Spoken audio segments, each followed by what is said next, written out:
What's going on, guys? Welcome back to another edition of the Evolution of Sports Talk Television on a happy day edition of the Sports Web. I'm your host, Peter Blake. How do we start off this show? As you know them, you love them, you got to have them only 18 days away. I said 18 days away from the Bucs starting off the season versus the Washington Commanders on September 8th. You'll know them, you love them. Here he goes. Bring your passion, bring your excitement. Just don't bring any nonsense. On tonight's show, we'll have the legend himself, Mr. Neal Haggerty, former Coach Scout and now media member of Night Sports Productions and Amped Up Sports. We will have Mr. Ryan Neal, LSU correspondent. Also, we'll talk some Bucs football because that's what we do here. Getting you ready for Bucs versus the Miami Dolphins, the final preseason game. Fire the cannons for that. I heard we may have Harry the Greek, professional handicapper extraordinaire, on this show. We may have Tampa Bay Ray, and we also may have Ralph Williams for Turnbuckle Talk at 10:30 for WWE AEW action. I haven't heard from any of those gentlemen, so you know what that means? There's open spots here. There's an open phone line. Call it up. Use it. 727-255-0391. It's 727-255-0391. To answer your question, yes, I will be live on Friday night after the game on the sidelines from Raymond James Stadium, taking all your reactions, all your phone calls, all whatever you want to put out there. The sky is falling, or this team is not going to lose a game during the regular season. I don't care what it is. We will definitely be covering it here on the Evolution of Sports Talk Television in collaboration with the JP Peterson Show. And I also want you to do me a favor really quick, because I continue to put this out there. Go to this new website, thesportsweb.live, in care of Amped Up Sports. Those guys over there just absolutely killing it. Also, this show is on Apple Podcasts, because we've joined the 21st century now, and Spotify under the Sports Web. So without further ado, let's go ahead and get our guest on. Let's go ahead and get his intro. Here we go.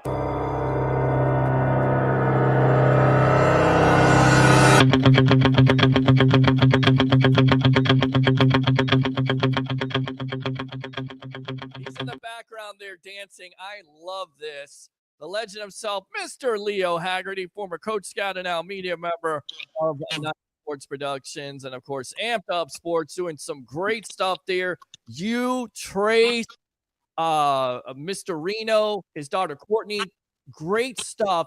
Thank you very much for not only enhancing Amped Up Sports and your brand, because the Sports Web has joined that, but also our brand here with all the shorts, the reels, and everything else. We really appreciate it. I appreciate it. It's been amazing with you guys, joining up with you guys. And again, we will also cover during the season USF football, as you're doing some things with that program. So a lot of things. The future is bright. Welcome to the Evolution, my friend. How you doing? Another day in paradise, Peter. I was jumped right off of your show and got in the car, made it out in time to talk to the safeties coach, one of the safeties, one of the wide receivers. So we had a pretty busy day. Yeah, well, we have. And then you were on the JP Peterson show today, in case you didn't catch that, as JP is in Dublin. So I covered that. You were a guest on there. Tampa Bay Ray, my co-host, as always. Tell you what, let's go out to this guy. He's a new kid on the block. He's definitely killing it. LSU correspondent. Also, we'll talk some Bucs with us, I promise. But we're definitely going to talk some LSU football. Mr. Ryan Neal, not the safety guys that used to play here. He's actually better at what he does than what Neal was for the Bucs. Welcome to the Evolution, my friend. How you doing tonight? Happy to be here. Thank you for having me too, man. Yeah, you know what, Peter? I'm going to jump in right away with Ryan. Ryan, we sat there last year at the ReliaQuest Bowl, and Brian Kelly looked all of us in the eye and said, if our defense was just average, we wouldn't have lost the game. Most people would be upset losing Jaden Daniels. I think Brian Kelly wants the defense to show up. What's your thoughts? Yeah, so, well, week 1 of this year is going to be USC versus LSU, and both of those teams were bottom 10 in the NCAA in defense. They were terrible. Like, I could watch a high school team do better in some cases. It was really bad. One of the worst defenses in LSU history by a long shot. And was seeing that, if we even had what you said, an average defense, we stop a team 2-3 more times in a game, we win because they were so close and so high scoring. That Ole Miss game was a dagger, man. That was one of the worst games I ever watched in my recent memory, just because of how bad our defense could not stop anything. And if they could have stopped them once, we would have won that game. But they went down the field. I'm pretty sure they scored every time. I think we made them punt once, and they made us punt twice. And look who lost the game. Well, I want to get to this because a lot of Bucs fans are going to be watching September 8th with bated breath because you face Jaden Daniels, the former quarterback for LSU. With that being said, do you think were you surprised by that decision of going with Jaden Daniels? And tell Bucs fans out there, if they haven't watched this kid, what to expect, you believe, here in the next couple weeks. So I'm going to give a little history lesson on the guy first. He started at Arizona State. He was one of their highest prospect going into the 2019 season. That's how long he was in. He played there for 2 years. He regressed his second year. Brian Kelly comes to LSU. He enters the transfer portal, burns a lot of bridges at Arizona State. That's what a lot of people remember with him. Comes to LSU. Year 1, he was a scrambler, not good at passing. And Brian Kelly in the last offseason said, hey, he needs to get better at passing and his deep ball, because that's what out of high school said he was going to be good at. Yeah. Second year at LSU, he's lighting it up. His deep ball is great. I mean, he's throwing to Brian Thomas, Malik Neighbors, who are both, first-round draft picks. So that probably helped him out also. But he is fast. If you want to see a good clip of him, watch him versus the Florida Gators. He torched them. I think he ran for 300 yards and he threw for 300 and ran for 200. Yeah, he was going off that game. He ran out the whole team. He's fast, Lamar Jackson-esque, but not as agile and jukey and spin movie as Lamar Jackson. He is fast, has a small little cut here and there, and he can outrun you. Let me ask you this. Do you think he has a lot of success right away? Do you expect the Washington Commanders, that team, to improve, even in that tough division with the NFC East, of course, with the Dallas Cowboys and, of course, the Philadelphia Eagles, and you're not sure about the Giants? But do you feel like he'll bring more wins to that Washington team, in your opinion? I think it's going to be a process over time. I think it's going to be a couple of growing pains. And my biggest fault on Daniels is his size. He is a long and lanky dude, and he got beat around in college football. Like, he took some big hits, and I give him props. He got right back up and was ready to go. But in the NFL, you have a guy, he's playing the Cowboys, the Eagles. If you have one of those defensive linemen hit you in the open field and you're not ready for it, he could go down for the season. And that's, I think, Jaden Daniels' biggest fault is, can he stay healthy? And did he? My first thing is, did he learn to slide in the NFL? Because he didn't in college. So he needs to know how to slide now. And that's his big thing. If he has longevity with health, he's good. But I think that's his biggest issue.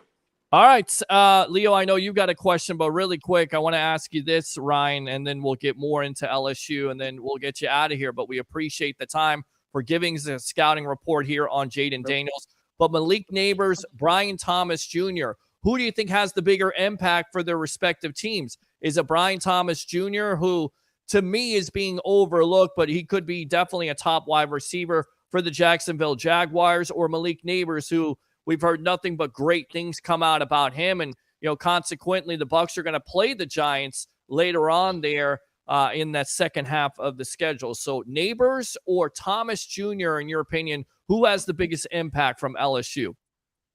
This season, I think Brian Thomas. And my the best of the bunch is objectively Malik Neighbors. But the issue is the quarterback situation with the Giants. I don't know Daniel Jones. I don't know the guy, but he doesn't look too good throughout the years. And if he can't get that ball to Malik, like there was a couple of highlights from, I know, this offseason of Malik Neighbors in camp with the Giants.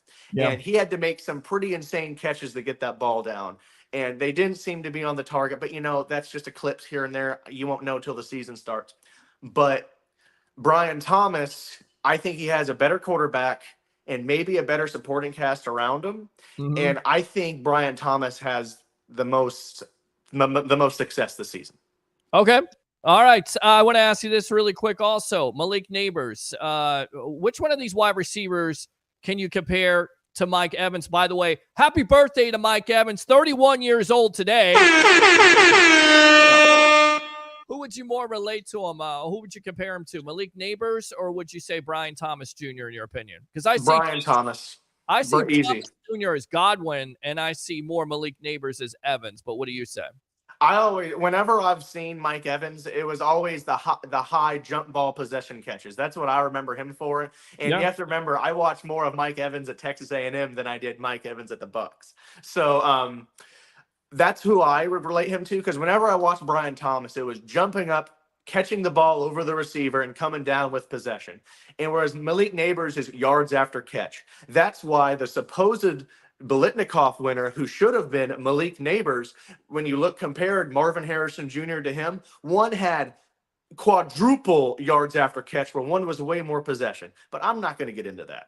All right, Leo, I know you got some questions for this young man here, Mr. Ryan Neal, newest correspondent, LSU correspondent. I feel like I need to talk some Saints with you too, coming down the road, because you are there Don't get me started. in enemy territory. Well, listen, we got to do this. You're working with Amped Up Sports in the sports team, so we got to do this. But Leo, I know you got a question for him, so go ahead. You know what, Ryan? LSU is never going to be accused of ducking people. They've opened up a Florida State the last 2 years. They got USC now. Why do you play somebody like that right out of the chute? I don't get it. I do not get it. Because, everyone else, this opening Saturday is the first college football games, and Florida State plays Georgia Tech. That's the hardest game of the week. That's the hardest game. And that should be an easy game for Florida State to win. But you go next week, and then LSU always opens up. After the 2019 National Championship, we opened up with Mississippi State. It wasn't supposed to be a hard game. We lost. We opened up with UCLA. Not supposed to be a hard game. We lost. We opened up with Florida State 2 years in a row. We lost both of them. So we have this, this issue of losing the season opener. And it's really a PIA, because you start the season off 0-1 and you just lose the momentum. You're like, oh boy, we have to win the rest of the games to maybe have a chance at the SEC championship, and then maybe a chance at the playoffs. And it's hard to start the season 0-1. And I hope we can start at 1-0 this year. All right, so we're going to continue to do this throughout the season. Anything else you'd like to add? Who's going to replace Jaden Daniels there at quarterback? Is it going to be Nussmeier, who we saw win the MVP for the ReliaQuest, or is it somebody else, in your opinion? It's going to be Nussmeier. It was clear he stayed. So, when he was supposed to be the starter when Jaden Daniels came in 2 years ago. Mm-hmm. And we all LSU fans expected him to enter the transfer portal. And surprisingly, he stayed and said he's going to wait his turn. And it was understood that when Jaden Daniels left, it's his. There will not be a quarterback battle for the number one spot. It is his. And I think he potentially has a better arm than Jaden Daniels, just passing wise. He got a good deep ball. Let me put it that way. And he has confidence. But that's where his biggest fault is. He has too much confidence. You saw in the Wisconsin game, he threw a pick. That was a little, you're like, ooh, that's not good. And that's his thing. He likes to throw balls in tight windows, and sometimes they kind of bite him in the butt. And so that's going to be the biggest question mark on the offense, which you look at the offense on LSU. Besides the quarterback, we reloaded. Our offensive line is considered one of the best in college football, with 2 first-round left tackle and right tackle. The rest of an interior line is solid, like SEC, top 2 in SEC, easy. And then wide receivers, a lot of new names, but there's some guys in there I know who are going to go off. So the main question is Nussmeier consistent, and how is his turnover game? Is he going to turn it over or not? All right, good stuff. I got to talk some Saints, because you're there in New Orleans. What's the sense of what the expectations are? Because here in Tampa, we're thinking, I think the fan base and, some of the local media, yours truly, believes that the Bucs can win that NFC South. How did they feel about Derek Carr and Dennis Allen? Because it certainly seems like this could be dead man walking with Allen as the coach there. We, with my Saints friends and the people that I kind of pay attention to, we're kind of hoping the season goes bad. I'll be honest. I think we want to get rid of Derek Carr. We want a new slate. We have a lot of old guys on the team now. It's kind of like, Cam Jordan, I think he's 34. Then DeMario Davis, while he's one of the best linebackers in the league, he's getting pretty old and his contract's about to expire, I believe. And so it's kind of like, I think a lot of Saints fans are Aints fans this year, and they're kind of rooting against them because I don't know a fan who said one good word about Dennis Allen. I mean, Rattler is there now as the quarterback. You're clapping about that. Is that where the fan base is at this point? And yeah, let me ask you, if the Saints do struggle this year, and again, the Bucs playing the Saints twice here, so hopefully the Bucs can contribute to those struggles. Do you start to look to the future there with the Spencer Rattler? Yes, and everyone's like, "Do you look to the future with a 5th round pick?" I'm like, okay, hold up. There's a reason this guy has a good arm, but he had extreme inconsistencies in college football. And then he was a locker room nightmare at Oklahoma. He was a little bit better at South Carolina, but still some issues there. I want Spencer Rattler to start like week 2, week 3. The first mid game from Derek Carr, where he throws like 200 yards with a 50% completion percentage, 1 touchdown and 2 picks. When I see that, release him. He was the mid of the Carr brothers. Just release him. Like it's Please. We're on with Ryan Neal here, newest correspondent of LSU, bringing the passion, bringing the excitement. Yeah. Not bringing the nonsense here with Leo Haggerty. It's the Sports Web. I'm your host, Peter Blake, giving you something to think about. How many wins this year, Ryan, for the Saints? I'm kind of seeing a middle of the road, like an 8-9, 7-10. Okay. 8-9, 7-10. You think Dennis Allen gets fired by the end of the year?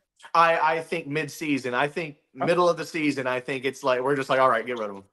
All right, we'll have this guy back talking LSU, talking Saints. That's what I'm going to do here. He's our guy on the Sports Web. Leo, you got any more questions for this guy? Because he's killing it right now here on The Evolution.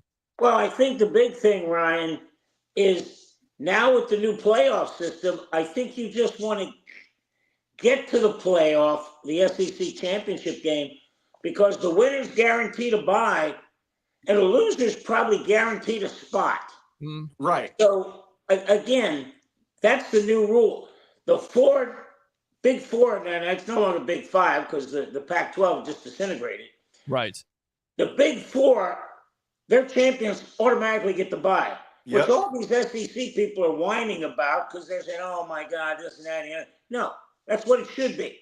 And then the next 4 should be the teams that lose. Should be in there. And here's the funny part.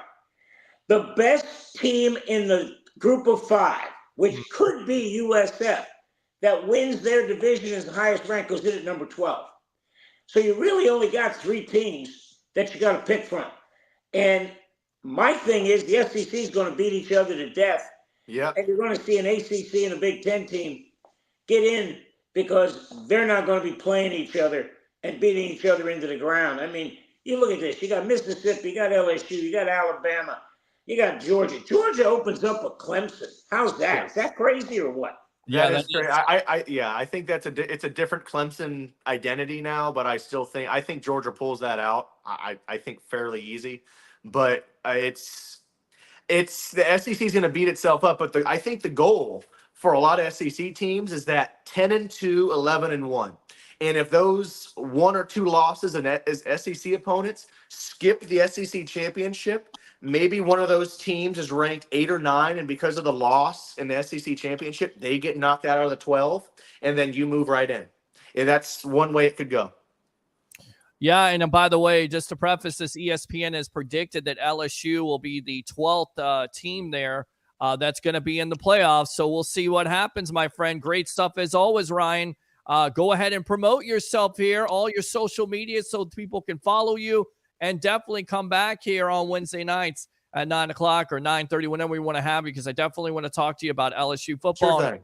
The Saints, but go ahead and promote yourself here on the Evolution. You can follow me on Instagram at ryan.nealster. That's my little nickname I gave for myself. I'm going to be creating more of a profile for myself with social media, but that's what it is right now. I'm with Amped Up Sports. We have a website, ampedupsports.com, and I write articles on there and post videos on our social media page on Amped Up Sports. You can follow me there, and you can see my stuff. Absolutely, and because we're covering USF, I feel like it, and he's covering LSU, that maybe we get an opportunity to go out to him while he's live there somewhere and maybe give us a recap of LSU football, because I know it's popular on Amped Up Sports. It's popular in the South because of the SEC conference. Great stuff, Ryan. Thanks a lot for your time here on the Sports Web. All right, boss? Awesome. Thank you for having me. Looking forward to next time. Absolutely. Great stuff there. I know you got a special guest really quick, but I want to go on to these. Can I go on to these comments first, and then we'll go on to your special guest, and you go ahead. Mitch got some sleep last night, so he'll be good. All right, let's go out to these comments. Let's go out to Scott. Hey, everybody, what's going on, Scott? Yeah. Let's go on to Christopher O'Reilly. Good evening, gentlemen. Good evening to you. Woo! Again, 18 days until Bucs season starts. My questions for the night here, as the phone lines are open, 727-255-0391. It's 727-255-0391. What are you most looking forward to on Friday night? Do you think the Bucs have approached this correctly? Do you have any concerns from the Jacksonville loss? We'll put that out there. And also, they named an offensive lineman today. Ben Brederson is your new left guard. Let me get off that comment. Thank you very much, KR, for commenting. We'll get out to the webheads in just a moment. But going back out to that, is that the right move to have Brederson as your starter at left guard, Leo? Peter, that's a $64 million question. You don't know. Right. And again, I got to go back to Carmen Perone, who taught me this business. Anytime you replace an offensive lineman, it takes 2 games to get that continuity. Mm-hmm. So that's why it's so hard those first 4 games. And again, I said on the J.P. Peterson show, and I'll repeat it tonight. Sure. I truly don't expect anybody to be 4-0 out of the gate, because you're just not ready. No. I mean, you haven't had a starter play into the second half until week 1. How's that going to play out? And you can't tackle. You only got 20 days of padded practice. Yeah. You can't practice. And you got to practice tackling. I'm sorry. That's just the way of the world. Sure, and you look at the offensive line. Were you surprised that Graham Barton is the starter now at center? Was that surprising to you, or do you think that's the right decision going forward? Because some people would say, well, maybe he needs to come in and be a guard, and the Bucs said, nope, he's the starting center. So do you think there will be, and I keep on asking this, and we've asked this the last couple of weeks, do you think there's going to be a transition process? Could there be some bad snaps? I mean, what do you expect from this rookie? Or do you think it could be like a Tristan Wirfs transition where he comes in right away and he's an enormous upgrade like I believe he could be for this offensive line? Well, there's going to be some downtimes, Peter. That's just the way it is with the rookies. I mean, Tristan Wirfs was an outlier. The fact that he only gave up 1 sack, and it was in the first game in New Orleans, there goes 19 games, doesn't give up another sack. Yeah. That's phenomenal when you think about it. But, Peter, I said this months ago when they drafted Barton. I said, remember, they want him to play center because now that frees up Hainsey to be that backup offensive lineman for all 5 positions. That saves your body on Sunday. Yeah, you're exactly right. You're absolutely correct about that. Do you like this approach of what Todd Bowles is going to be doing on Friday night, playing your first team? Because I'm talking to somebody off air, and they made the great point that, after this game, you got 2 weeks. So if you're going to do it, you do it now, especially, home opening preseason game there. You give your guys, how long would you, if you're coaching this team, if you're Todd Bowles right now, how long would you have these first team starters in your opinion, on not only offense, but defense? Peter, last week I'd have let them go into a series into the second half, just so they know what it's like coming out. Now, I don't think you can afford to do that. I think you're going to see them play a quarter and a series into the second quarter. Mm-hmm. That's about it. Because again, Peter, if somebody goes down with a serious injury, if I'm Todd Bowles, I don't want to walk into that media room. Yeah. Because first question, and Peter, we all know who's going to ask it. Yeah. Why are you playing your starters so long in a meaningless game? Sure. Absolutely. Absolutely not good. All right, let's go back out to the webheads and we'll get out to your guest in just a moment here. I'm always first, says Roger Shue. So we'll go ahead and acknowledge you. Acknowledge me. Now I'm going to go ahead and play this because I know you're going to troll me because you're the tribal troll. This guy sucks. All right, give you some Bob Barker right there. Scott Broadway says, good Wednesday night, everyone. What's going on, buddy? Again, tomorrow is my birthday, so a When Friday would be awesome. A belated birthday present. Happy birthday to you. I'm not going to sing to you, but hopefully you have a nice birthday and you tune in on Friday night as the Bucs. I'll put it out there. They beat the Dolphins. How about that? You like that? Hello, everyone, says Tim. Thanks a lot for tuning in. Let's go out to Scott. Fire those cannons. Let's go out to KR. Sure, Roger. That's dreams and promises for you, buddy. Scott again. Let's go, Buccaneers. Let's go. Let's go out to KR. Happy birthday to MK13. Can you believe he's 31 years old? Great memory of Mike Evans. You remember where you were when he was drafted? Because I will put this out there. I was told, I got some intel that he was not going to be the first round pick for the Bucs, that it was in fact going to be Johnny Manziel at the time. And I'm glad I was wrong about that because Mike Evans is definitely a Hall of Famer. There's some great memories. The level of consistency with multiple quarterbacks is just amazing. And he's still at the top of his game at 31 years old, earning that extension in the offseason. Tell me where you were. What did you think of that pick? Jason Light's first pick for this Tampa Bay Buccaneer organization. Peter, what's the two things you can't coach? Size, speed. What does Mike Evans have? Soon as he turns around coming out of a route, being 6'5", or maybe even closer to 6'6", yeah, he's open. Sure. All that quarterback has to do is put it high and away from the defender. It's completed pass. And Mike Evans shows up every game. You've got to game plan for him, because if you don't, you're going to get burned. I was sitting at $1, yeah, sitting there just going, okay, who's the guy? And it's Mike Evans. I go, wow. Yeah. I was amazed he fell that far, because I just thought somebody would take him earlier. Well, it was 7 at the time. He had Sammy Watkins, and I believe Watkins went number 4 to Buffalo. And I have to go back. I could Google this. I'm just going off the top of my head. And I know there were a lot of Bucs fans that wanted Watkins because he was a local kid at the time. Our co-host, Sean the Sports Don, really favored him. But when Mike Evans got picked, he said exactly what you said. You can't teach it. I had a friend tell me, listen, I know you don't like the pick now because you wanted a quarterback and you don't want to go with Josh McCown. And who wanted to go with Josh McCown because it didn't necessarily work out. But Mike Evans at the time was the perfect pick for this team. And, of course, they got rid of another Mike, which they traded to the Buffalo Bills. I believe that was Mike Williams, number 19, who had a good rookie year but had a falling out with this organization. We'll get back to the comments in a moment. You got a guest here, a special guest that you want to bring on the Evolution? You're always tricking me here. You brought on Seneca Wallace. You promised me Jaws. You got me Jaws. Who do you got for me tonight here, Leo? You know what? I have a very good friend of mine from high school, Mitch Gross. We go all the way back to 1968, freshman baseball. Okay. But Mitch has an interesting career. Okay. And the interesting career is he's a volunteer Little League umpire. Okay. And you're going, well, what's so special about that? He's already umpired a World Series game. He's done 4 regional championships. In fact, he just got done doing the regional up in Bristol for softball. He did the intermediate out in California.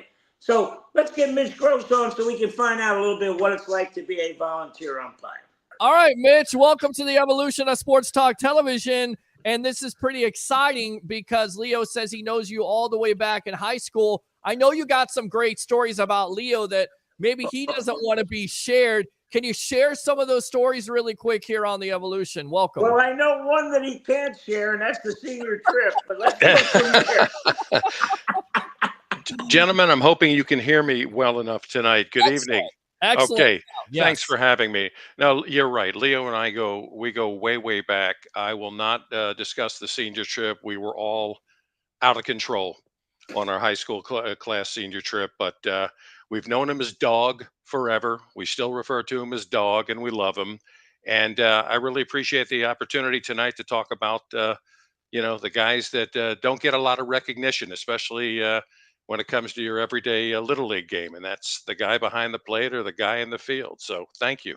Yeah, no, absolutely. What's that pressure like in that situation? Because you know that, yeah, it's for the little league there. It's, you kids can, kids these days, kids back then, they have their feelings in it even much more today. I think that's just the way it is at this point. But, talk about that pressure situation to always get the call right, because that's your job. Your job is to get the call right. And there is an immense pressure there, not only from the organization that you work for, but also from dealing with parents. I mean, how do you deal with all that?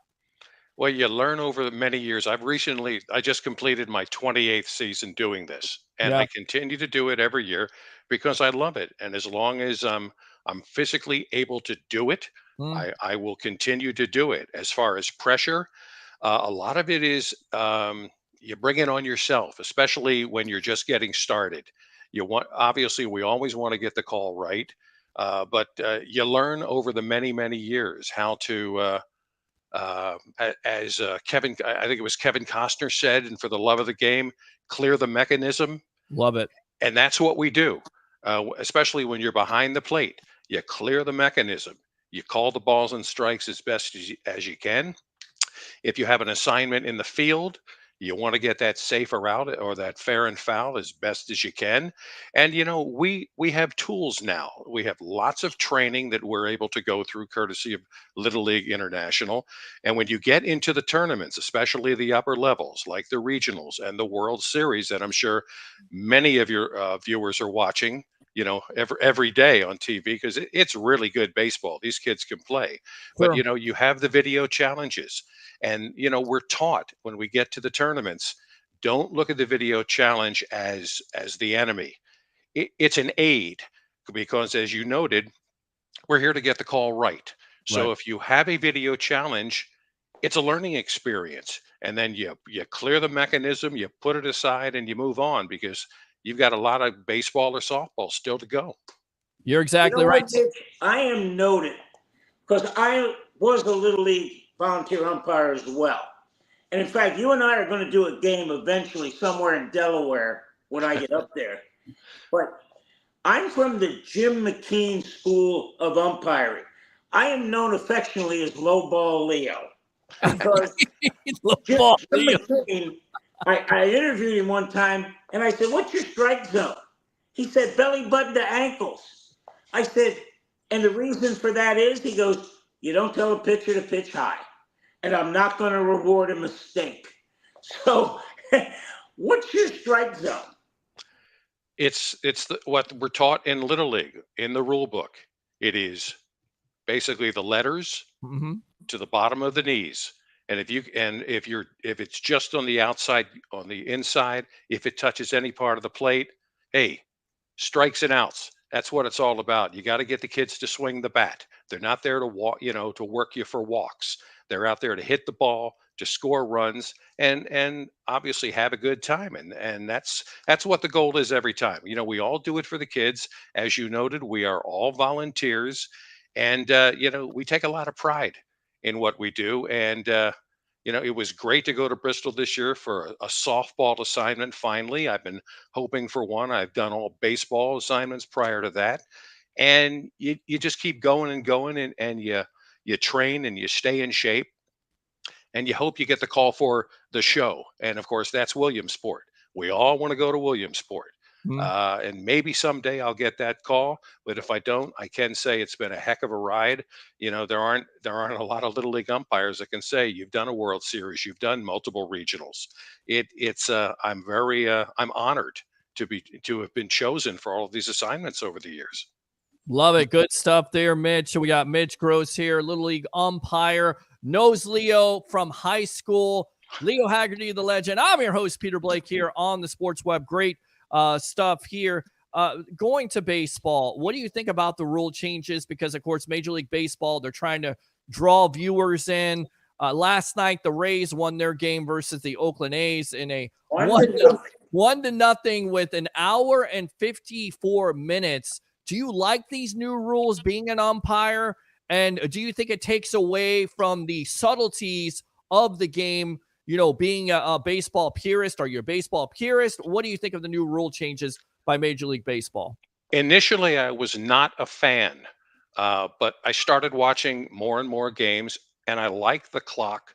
I like the thing moving at a decent pace, and we do the same thing in Little League. We don't have a clock, okay? Nobody's timing us, but we try to move the games along. I think it's more exciting for the kids. They get into it. They're a kid's attention span, especially a 12-year-old can wander off somewhere at any given moment. Sure. So I think it's a positive. I think we try to kind of show that in Little League as well. We move the games along.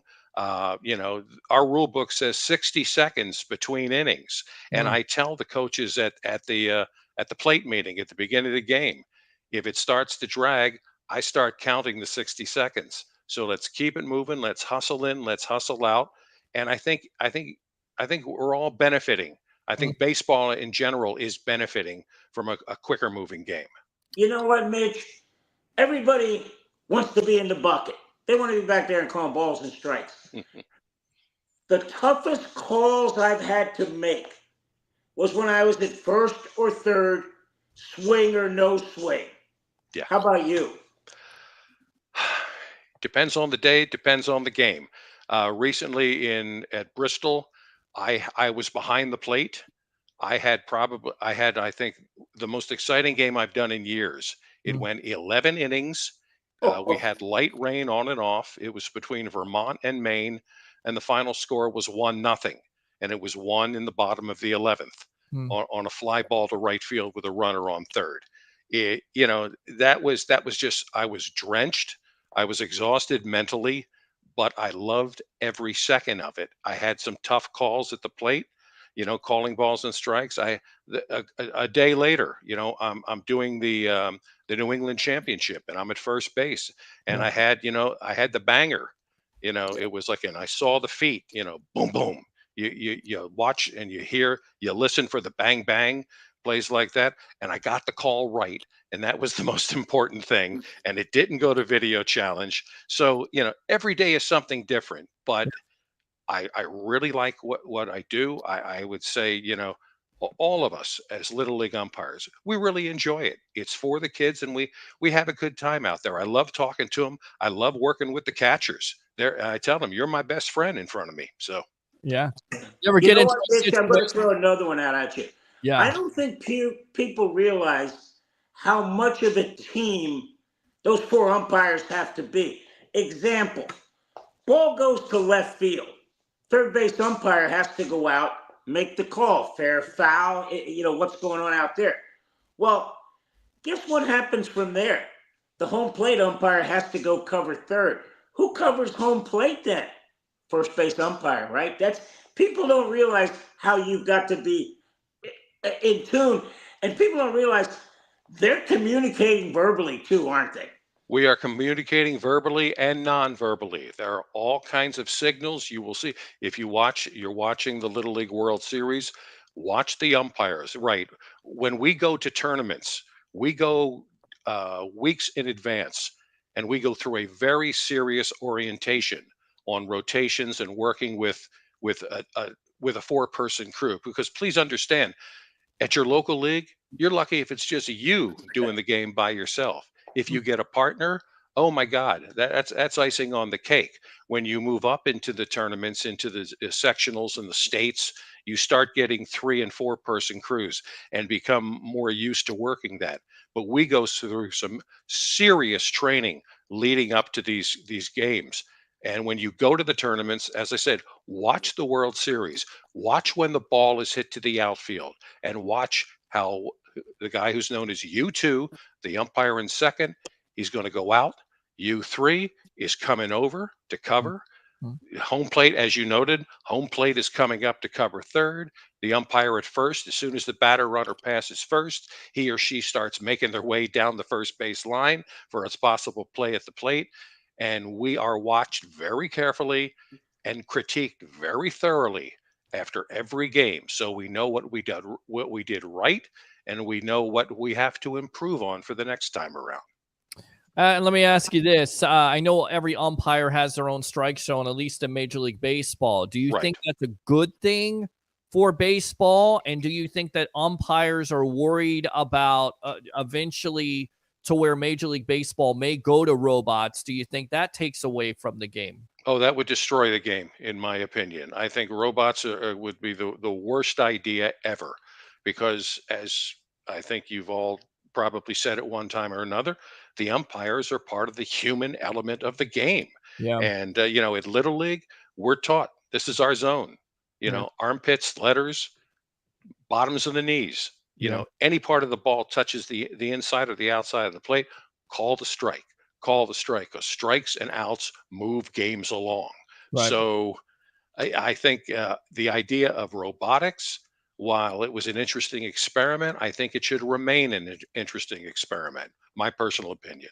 I love it. I love that insight because you're an umpire yourself, and you've got. I feel like they also would feel the same way about that. Job security. It is a tough job. I get it. It is your own strike zone, and fans do get upset because sometimes the calls are questionable. But I think that again is what makes the game so interesting in itself. With that being said, But yes. Peter, let me comment very quickly. Yeah. Remember, fans always have the best view from the stands. Yeah. Okay, they have the best view from the stands, and I get it. It's part of the game. Part of the game. They pay to see the game. They love to express themselves, and we see it in the little league side too as well. Right.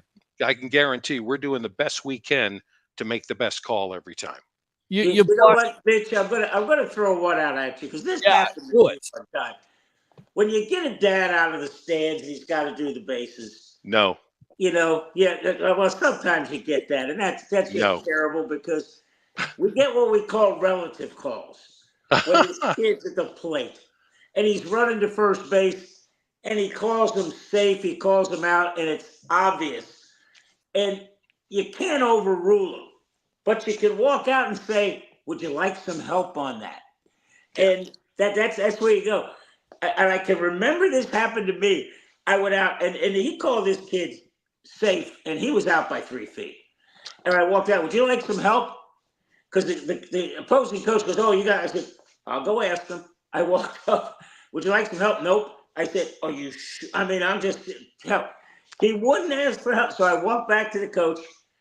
I go, "Coach, he doesn't want help." He goes, "You're just gonna have to throw me out then." I said, "Okay, you're out." It was that calm. Wow. But it was just crazy. And that's why people don't realize how important it is. It's a volunteer umpire, but this is a guy with experience, correct? Right. Well, I can tell you in my games, we have never pulled a parent out of the stands. It's either I work by myself or I have a scheduled partner with me.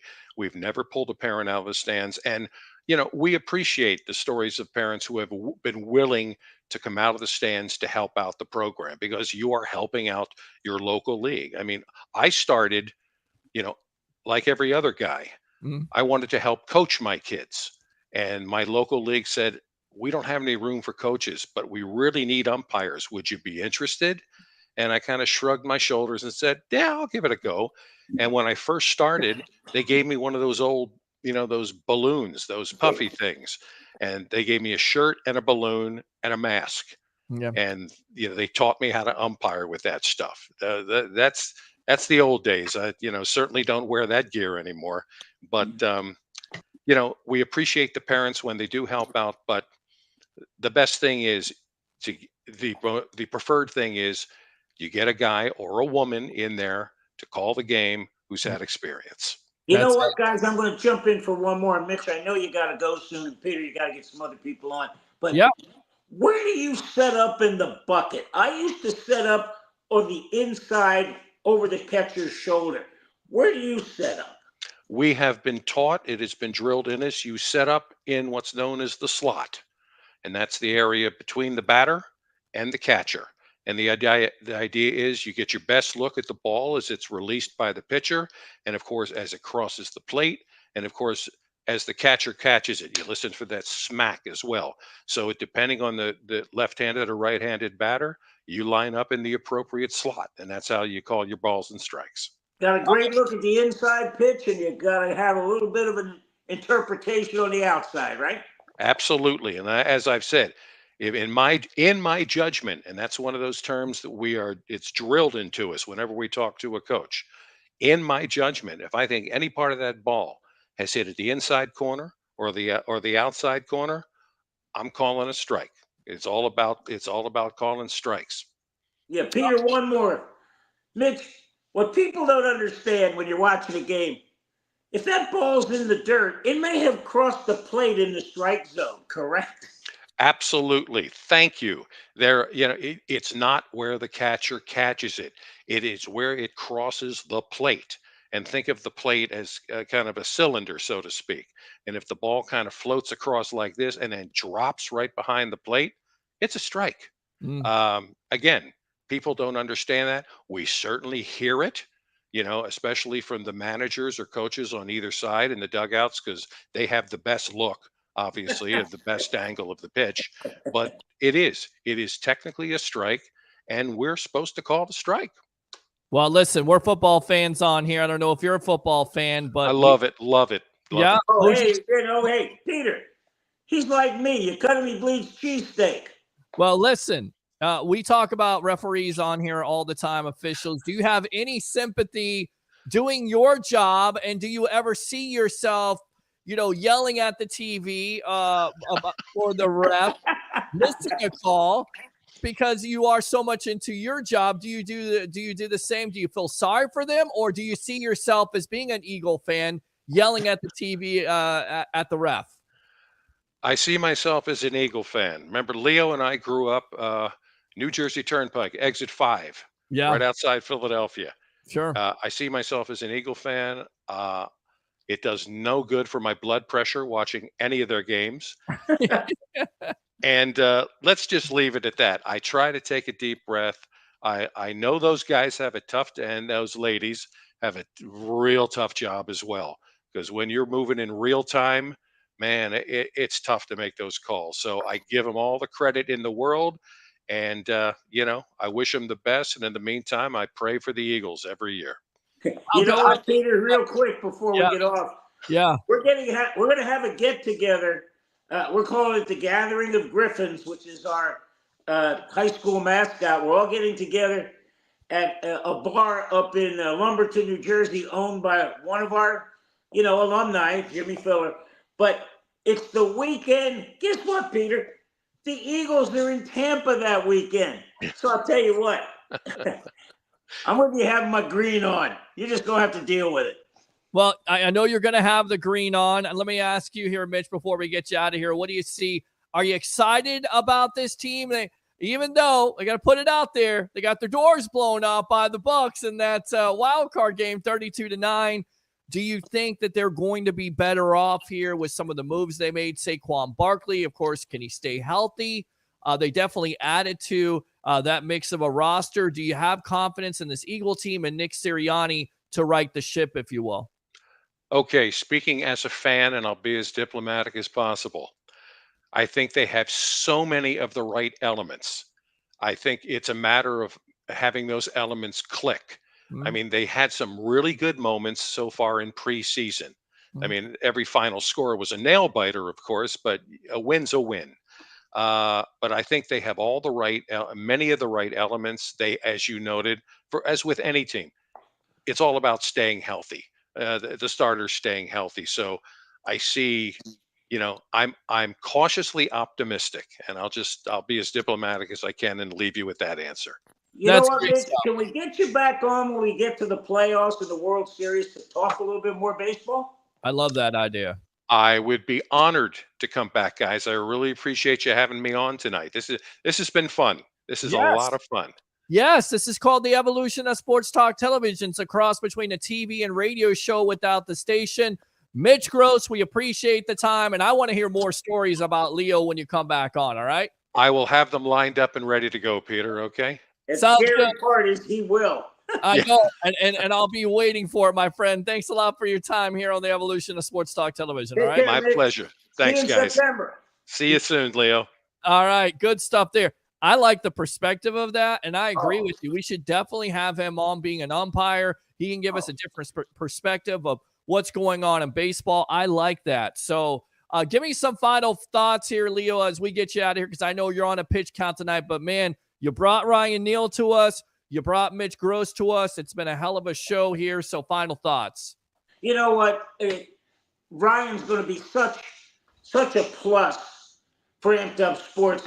Being able, we got Kelly Champion, we got Bill Smith. They're in their fifth year of being photojournalists at LSU.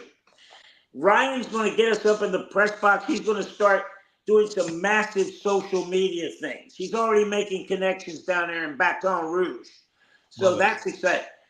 Mitch, he was the spokesman for Connecticut Electric, whatever. And I'll tell you what, Peter, if this ever takes off, guess who's going to be the voice of Amped Up Sports? You were talking to him last night. Does he have some pipes or what? It's amazing, isn't it?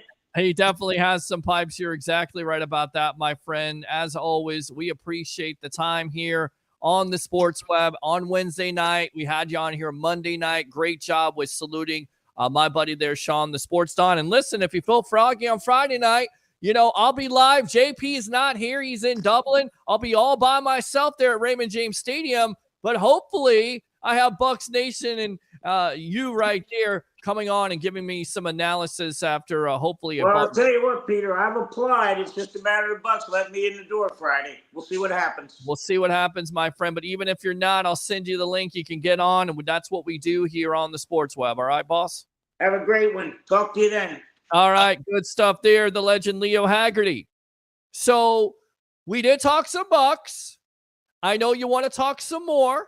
So we got you. We always talk Bucs. We got some guests tonight. LSU, Saints, kind of cobble through there of guests, and then also, umpire's perspective, which is Leo's guy. And I want to hear some stories from Leo's guy there. So that's what we do. But now the phone lines are open because there is no Harry the Greek, although I saw him watching. I don't know if he's working, what he's doing. And there's no Tampa Bay Ray Kennedy. It's just you and me on a happy hump day edition of the Sports Web. On the phone line, 727-255-0391. It's 727-255-0391. Bucs fans, what are you looking forward to seeing on Friday night versus the Miami Dolphins? Because there are some position battles that have not been named yet. And I think that was in the title. I don't know if it was right or not. Of course, Brederson being the one who's a left guard, Graham Barton the center. What do you think of that? What do you think of the offensive line at this point? Will it be improved? Are the Bucs and Todd Bowles going about this in the right way with playing their first team starters? So let's go out to the phone lines here. Let's start it off. Who do we got? What's your name? Where you calling from? You're on the Sports Web. Peter, Jeremy, how you doing, my friend? What's going on, buddy? You ready for Friday night here and end this preseason on a good note? Hallelujah, man. I'm ready to see the starters in, man. I want to see Baker swing the ball to Mike, our birthday boy. I want to see Godwin make some catches. Shot White carrying the ball. I'm ready, man. Friday night, let's go. Yeah, let's go. Let's absolutely. Let's go! So what is what?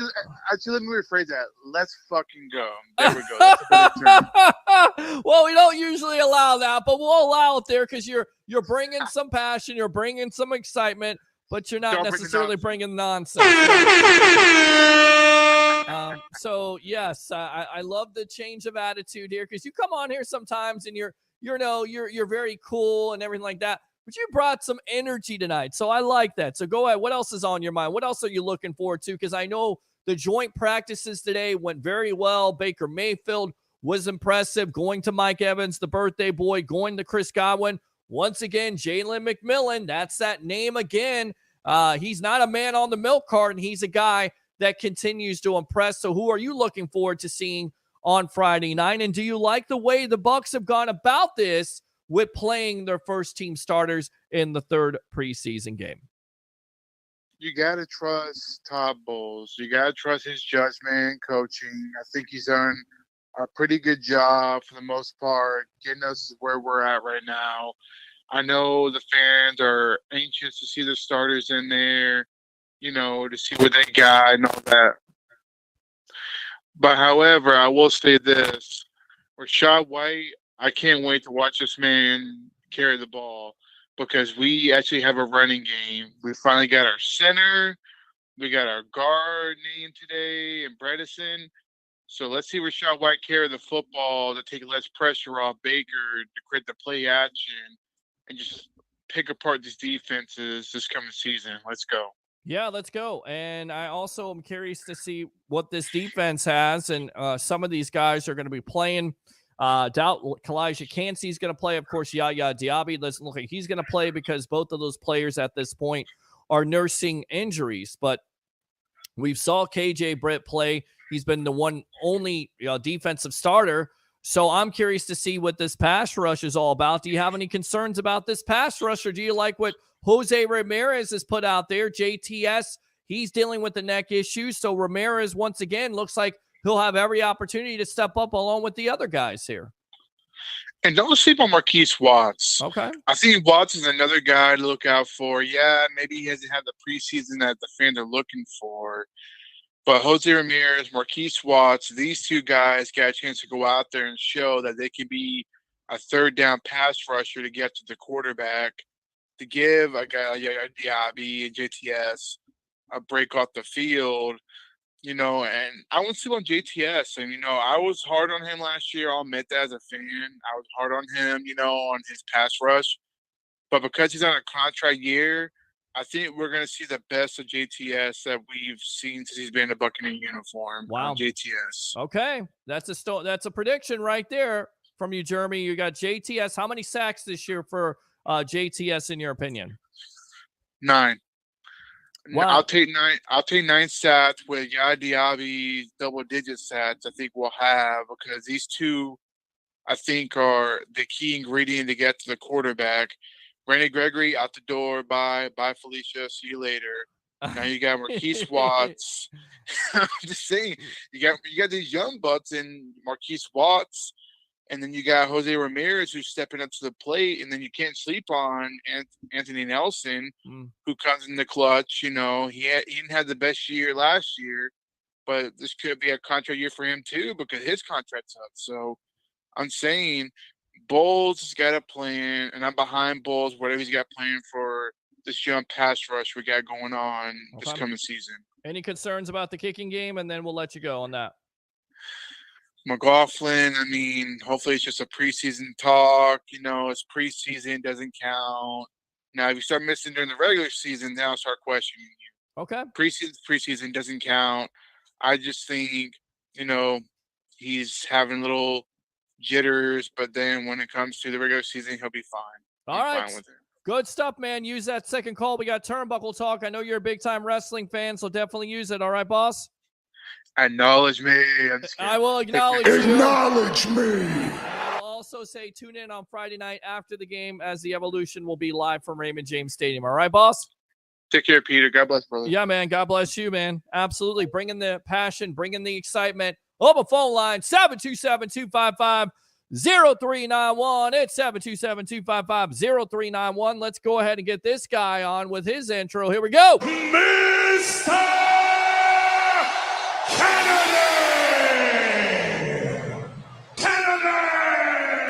All right, best of the Bay, Tampa Bay, Ray Kennedy with the old throwback. That looks like a jacket out of my closet. Yeah.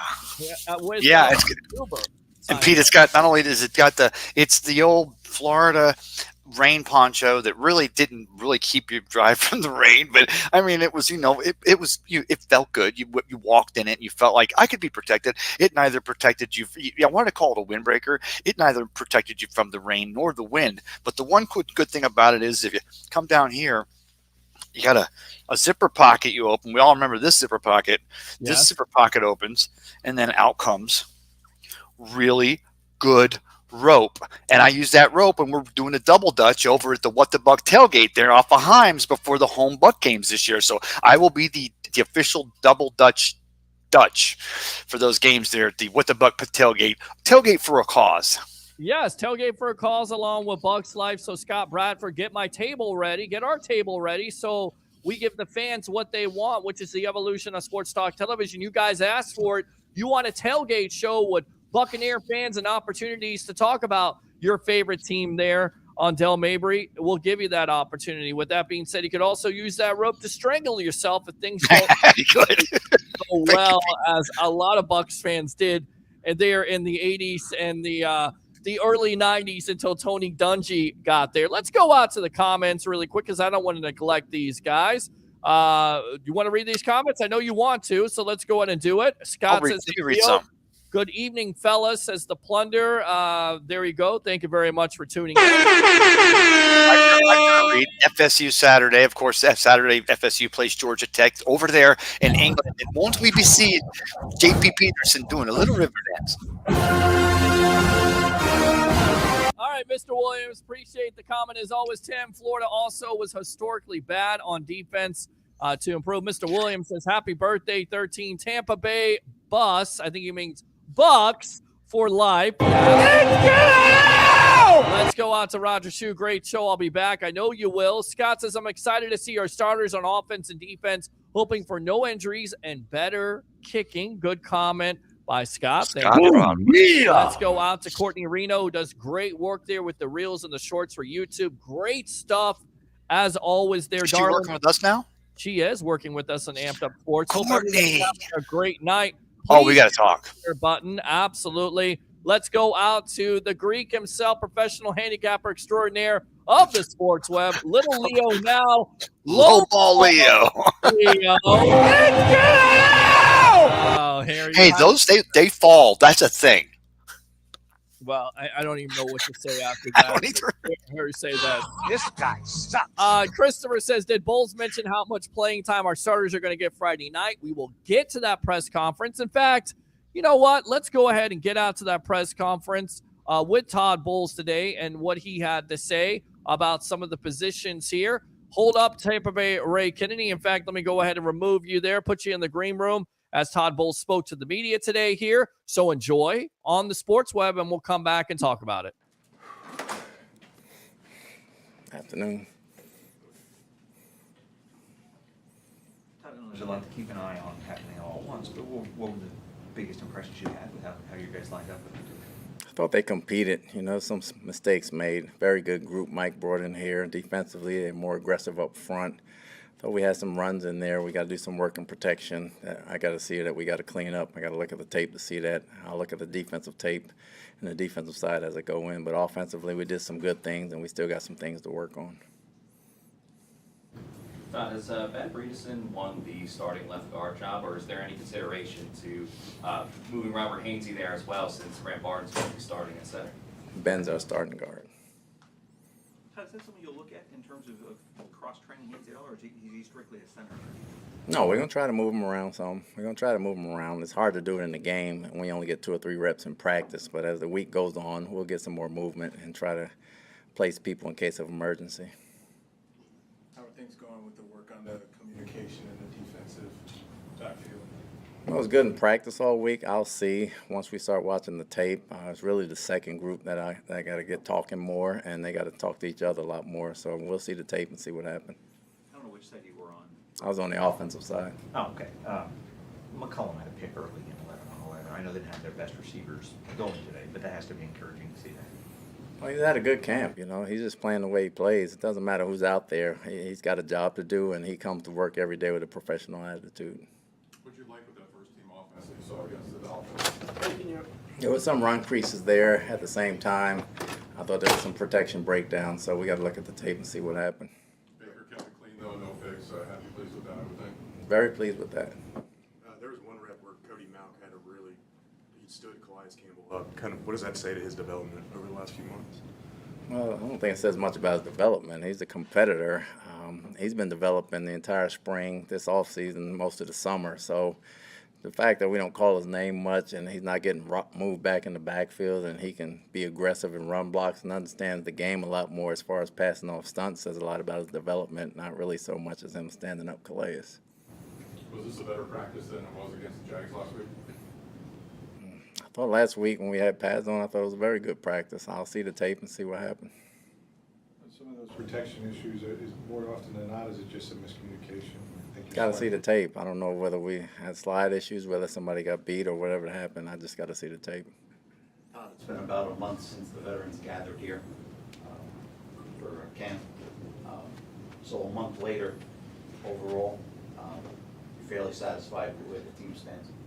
Yeah, I am. We just got to get some game action. If we get some game action Friday, make sure the operation's going smoothly, Baker, Liam, the offensive line, get some coordination, then I'll be satisfied. But for the most part, everybody's been professional. Everybody's been working hard. Communication's been there, and we had some nicks in camp, but nothing too serious. And hopefully those guys get back soon so we can get ready to play in 2 weeks. And minimal distractions. There's always going to be distractions in football, so we just deal with it. We haven't seen Izzy in practice this week. He's not doing anything significant, is he? No, he's still day-to-day. He's got a leg. We're just keeping him out a little more, and then hopefully he can get back next week. If he can't go Friday, who'd be your second? Is it Javier probably? Javier. You got Hayes that's done a little bit. We can move people around. We can stay base. We don't necessarily have to go nickel, but Javier right now with Izzy down will go in. What's the plan for the starters on Friday? They're going to play, and I want to see some coordination and get them in sync. And I don't have a set number of plays, but they're going to play. And then I'll get them out when it's time to get them out. How much more effective will play action be for Mayfield or any quarterback if you can get this running game straightened out? Yeah, if you can get the running game straightened out, play action is everything. If you can't move the ball, then play action means nothing. So everybody's just going to sit back and just let you sit there, so you might as well do drop back. So it's imperative for play action to work that we have some type of running game. Have you settled in on any kick returners or punt returners yet, or will this game play into that? Not yet, and depending on what happens in the game, I'll see how much is played into it. We still got about 3 or 4 or 5 guys back there, and we'll make a decision as we go forward.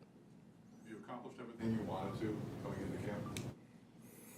No, it's always going to be work to be done. Won't accomplish it during the season either. We got to get better every week. That's the biggest thing. We got to get better every week. We're used to the grind, get used to working, get used to the regular season grind. These guys got to get used to playing 60-something plays a game as opposed to coming out every 4 to 7 plays, and that's going to be important. Anything else? Yep.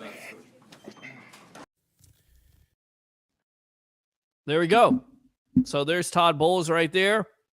Let's go out to Tampa Bay. Ray Kennedy, your thoughts on the press conference there, because he really didn't give a set number of time when he's going to have him in or have him out. So, I mean, for you, is it the first half, in your opinion? Do you think it's a couple series? You have to have momentum. You have to have a couple of touchdown drives for you to feel comfortable. Because remember, Tampa Bay, Ray, this team is not going to play. Their first team offense is not going to play in 2 weeks. So are you comfortable with going with a couple drives first half? Where do you stand on this? And we don't have you on. You're muted. I had him muted. I was over here. I was singing. I was, hey, Tampa Bay, the Bucs. I'm like, that's not a good part of the show. No. Still not a Leo word nor a Leo song. This guy sucks. Shut up! Yeah. So they got their work against the Bengals. They got their work. They're going to get their work against the Dolphins. They're getting their work. They got worked in Jacksonville. And I like I said, I would talk to you today when we were on last week with you, Harry the Greek, and TJ Reeves and myself. And I had my second of 32 questions for JT. I had that night. TJ I had that night, and would the Bucs behoove to not after Trask started? I'm sorry. No, go ahead and finish that thought, but we got Frankie on the line here. So well, my point is that I knew that I said, let them play, put this team in. The thing is, they go in, they have an 80-yard drive, 17 plays, they score a touchdown, they hit the showers feeling great. If they stub their toe a little bit or 3 and out, just like you saw with the Bears last week against the who were they playing? You leave them in there. But then again, if Baker Mayfield stubs his toe going out on the field for warm-ups, then all of a sudden games off. Because, I mean, that's the way preseason is. They've got their plans. They'll try to stick as close to what they have.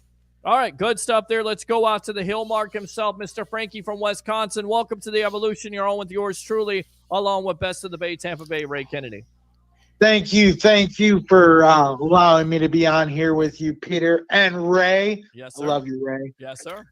First off, I want to apologize so much for Monday. For what? I was trying to call, and I had no idea what kind of show you were doing. Oh, no. I apologize for not being able to take your call because I know you wanted to chime in, and that's okay. We were doing a tribute to my brother. But I didn't. I apologize because I never got the opportunity or pleasure to meet your friend. So I listened casually and got to hear some of the stories, but sounds like he was a great guy. But there was something that was being talked about that I kind of wanted to chime in. And I'm curious what Ray's going to say, even though he's got the classical creamsicle orange on. Love it, love it, love it. All right. What do you got? What do you got for Tampa Bay, Ray Kennedy? Well, I want to hear your opinion on this too, because I can't remember who you had on, but they were talking about the glorious Jameis Winston, and I always thought, I'm like, I wonder what would happen, like, if we actually went back and actually redid the draft, knowing what if we actually went back and we didn't draft Jameis Winston, who would we take instead of him? I'd take Brandon Sheriff, man. Well, I don't think they're going to take a guard at the time unless they were looking to draft a quarterback in a couple of years. But at that time, it was either Winston or it was Mariota. A lot of people assumed that was going to be Mariota, and of course, it turned out to be Winston. And it wasn't going to be Mike Glennon. We found that out 2 years prior. It was Mike Glennon looked like he had game, consistent quarterback. Why are you laughing, Peter? Well, because we just had J.C. Allen on here. Doing great work, by the way. Acknowledge me. So I will acknowledge you. Acknowledge me. Sorry, Roger. Sure, you're not here. We'll acknowledge J.C. Allen because he's doing great work. He's kicking ass out there. Great stuff with reporting that story on Graham Barton, my friend. You had it right all along. We never doubted you here on the Sports Web because you started out here on the Sports Web. So I taught him everything. No, I didn't teach him anything. Shut up and be quiet. I'm learning a lot with my reporting skills from watching you guys as well as I'm taking into my wrestling. Yes. I'm now getting my leeway into possibly another wrestling podcast as well. Wow. And I'm taking a lot what I learned from you guys from my journalistic stuff, because there's no difference from journalistic from reporting from Buccaneers stuff as well as reporting on wrestling. But I take so much from you guys in what I do with my wrestling. So I want to thank you guys for the tutelage that I learned from watching you guys and what you do. You're welcome. I wonder where my check is. That being said, I'm close to 2K now on my Instagram. Nice. What? Congratulations. I got 3. Come on. Yeah, you deserve 3 there, Tampa Bay Ray. You deserve more. Get it. Ray, I followed you. There you go. Brother, thank you. I saw that. You got one more follower right there. The Hill That's Mark 4. from Wisconsin. That's 4 people. All right, great stuff. So great Appreciate job it. for 2000. All right, so what else, Frankie's on your mind tonight? Man, dude, I'm just so excited for the season to start. You better I want it tune to in. start You right better now. Tune in on Friday, by the way, after the game. I know we got this game on Friday. I'm so excited. As much as everybody is talking about wanting to see the starters, dude, I'm not worried about our offense at all. Let the guys rest. They're going to click. Let the guys just sit. I want to see depth. I want to see the guys that are going to play behind the guys. Because what happens if, God forbid, Chris Godwin, Mike Evans goes down? Knock on wood. But God forbid, what happens if one of our starters goes down? You got to know who's going to go behind them, right? We do know who's going to go behind them. I'm about to hang up on you if you keep on saying. Curtis is going to come down and go behind him because he's going to have the pooper scooper. No, shut up and be quiet, Ray. All right. Listen, I get what you're saying about, losing, having injuries, everything like that. But also, remember, you have to get these guys reps, and you have 2 weeks after this. So you're going to have a 2-week break to rest all your injuries. They definitely need to get some reps. I understand that there is an injury risk. There's always an injury risk there, and that's the reason why you're playing them in the last game. But I still feel like you have to get these guys some work in order to go in against the Commanders in September 8th to feel better, feel good about it. That's just my personal opinion. I mean, we're playing the Commanders. Yeah. Does anybody really think that we're got a chance at losing that game? Well, I will tell you that professional handicapper extraordinaire, Mr. Harry the Greek, believes that they do have a chance because they don't have that tape on Jaden Daniels. And remember, the Bucs bugaboo when it comes to don't say it. It out Once there. you say it, it's out there. Hey, you telling me not to jinx stuff? No, look at you. You be quiet. You. How about that? All right. So no whammies. No whammies. Yeah, no whammies. All right. So yeah, Jaden Daniels not having tape on him. He's a highly athletic quarterback. The Bucs have traditionally had problems with guys that are rookies. So hopefully they don't have those problems. But I'll trade him. We have no film on him. He ain't seen this Buccaneers defense and how we fly. So that's going to be a push right there. Our Buccaneers defense is going to be nuts. Nice. And I tell you what, that guy, our guy Ryan from Amped Up, who you were talking to tonight, Pete, great interview. He's our guy behind the scenes there. Love the fact that he's talking about the Saints fans. Who's that guy, Ray? Ray, help me on this. Yes. The guy that we drafted last year, but he sat in on Pine Pony. He was on the practice squad last year. We drafted him, but he's Jose Ramirez, who had 3 sacks. Thank you. Ramirez. Okay. I guarantee you, before the year's over, he's probably going to be starting. Okay, there you go. Not right away, but before the year's over, he's taking a starting job. Who are you most looking forward to seeing on Friday night? I just told you, Jose Ramirez. Okay.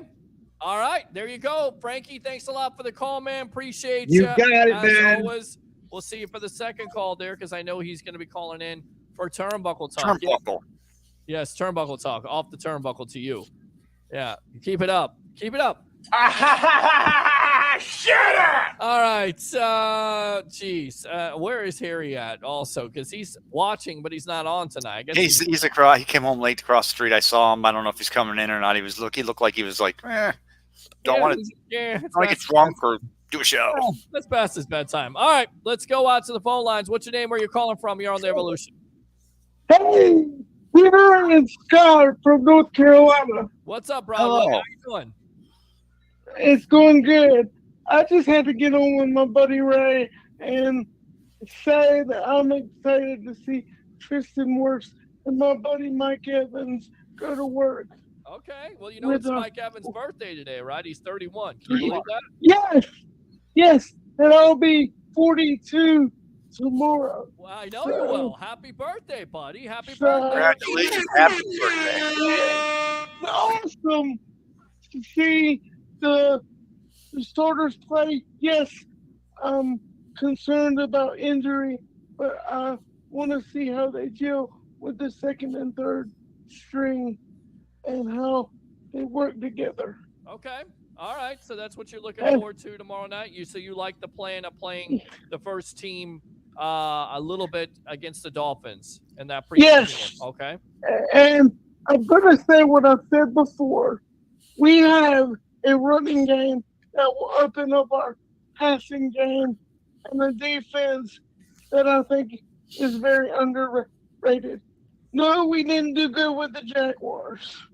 No. But I think you'll see a different team with the Dolphins. All right. Broadway. Thanks a lot for your call. Use that second call if you want to, my friend. All right. Thank you. Thank you for your job, Peter and Ray and Leah. I certainly appreciate it. We appreciate you. I appreciate you, man. Like I said, I love that guy because he calls in from North Carolina. He lays it down. He calls in from North Carolina. Yeah, you got people calling in from Wisconsin, Costa Rica, all over the place. Shut up and be quiet. You know where we have people calling in from? Fire Times have been trying to get a hold of JP across the river so he could give me an Irish jig, river dance. No jig from JP, so I have to figure that one out. Was that bad Irish? That was bad Irish. This guy sucks. Okay. Shut up! Oh my God! Who the hell cares? I got the whole gamut. You. Oh God! Do that Sorry. Irish accent again. That was bad. No. Someone stole me Lucky Charms. I can't even do it. We were trying another one. Fire time. No, fire no. I really. Oh, someone stole me Lucky Charms. I really feel like you sound like the leprechaun from the horror movie. I'm an Irish leprechaun horror killer. You're a horror killer. Yeah, you're killing it all right. You're killing the Evening, fellas. Better late than never, but I made it. Thank you very much. Let's go out to Roger Shoe. Great content, Peter and Leo. Thank you. I will call in a little bit. We will wait. We'll wait by the phone for you to call Roger Shoe. Bated breath. With bated breath. There you go. I'm looking forward to seeing the wide receiver battle for 5th, 6th, and 7th. Let's talk about that. Who do you think wins that battle? Because, again, there's some intrigue there. You have Trey Palmer, who's in the mix. Of course, you got Jalen McMillan, which, is all assumed that he's going to be the third guy. You got Palmer, Cody Thompson, Ryan Miller, Rack Jarrett, even Sterling Shepard, who we haven't heard from yet. I mean, how do you see this playing out, Tampa Bay Ray? The receiver we had back there was McDonald was back there with punts later in the game, or McMillan. Not McMillan. It was You're thinking of and we haven't even mentioned that kid at all. I'm trying to think of Cam Johnson. We haven't mentioned him because he's been hurt. It wasn't him, but I saw a couple guys back there. They look like they caught the ball fantastically. They really, like everyone else did. So as far as trying to evaluate a wide receiver who might be on the bubble, who's making it for, the kickoffs haven't gotten dynamic yet. So we don't even know how dynamic they can get. So the Bucs know. The Bucs probably know what their strategies are going to be for the kickoffs all year. So if they want a taller kickers that's sure hands and can get the ball and runs at yards after catch, or they want just a scat back type of fast guy that could just run straight up the middle and try to find that hole, depending on the type of dynamicism they're looking for. Let me go. How to find that hole, depending on the. Hold on, I don't know what happened there. What you're throwing dynamicism back in my face. You don't ever need to. I don't even know what you just said. Seriously. Yeah. Dynamicism. What? That's not even a word. Dynamicism. That's not a word. Okay. Dynamicism. I'm gonna look it up. Go ahead, Peter. Next, move on. Yeah, we're definitely gonna move on at this point. Let's go out to Two Giant Footballs. What's up, everybody? Shut up. And did Ray just say find that? Dynamicism. Wait, is that what he said? No, he says this. I mean, you gotta love Andrew here. Did Ray Andrew? Just find that?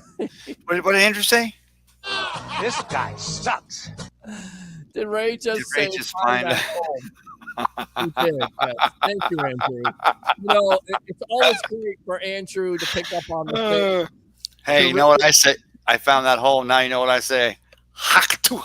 I want you to say absolutely this right here. I want you to say this. Oh my God! Who the hell cares? This is what Tom Brady thinks of your comment. That's good enough to suck right there.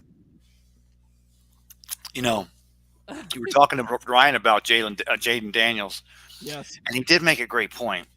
Because Jaden was more of initiating contact and taking those hits. And that's why we thought when he was at LSU and he came in here for the ReliaQuest Bowl, which he didn't even play in, but all season he would not go looking for it, but when the hit came, he would lean in. He'd lay into it, whereas opposed to like a Faster or Lamar Jackson would try to get around it and then get hit at some weird angle. So the fact that, like Ryan said, if he's not learning how to take that slide or avoid those hits at this next level, these guys are a lot fist faster and a lot bigger than any of the guys that Jaden was playing against in college.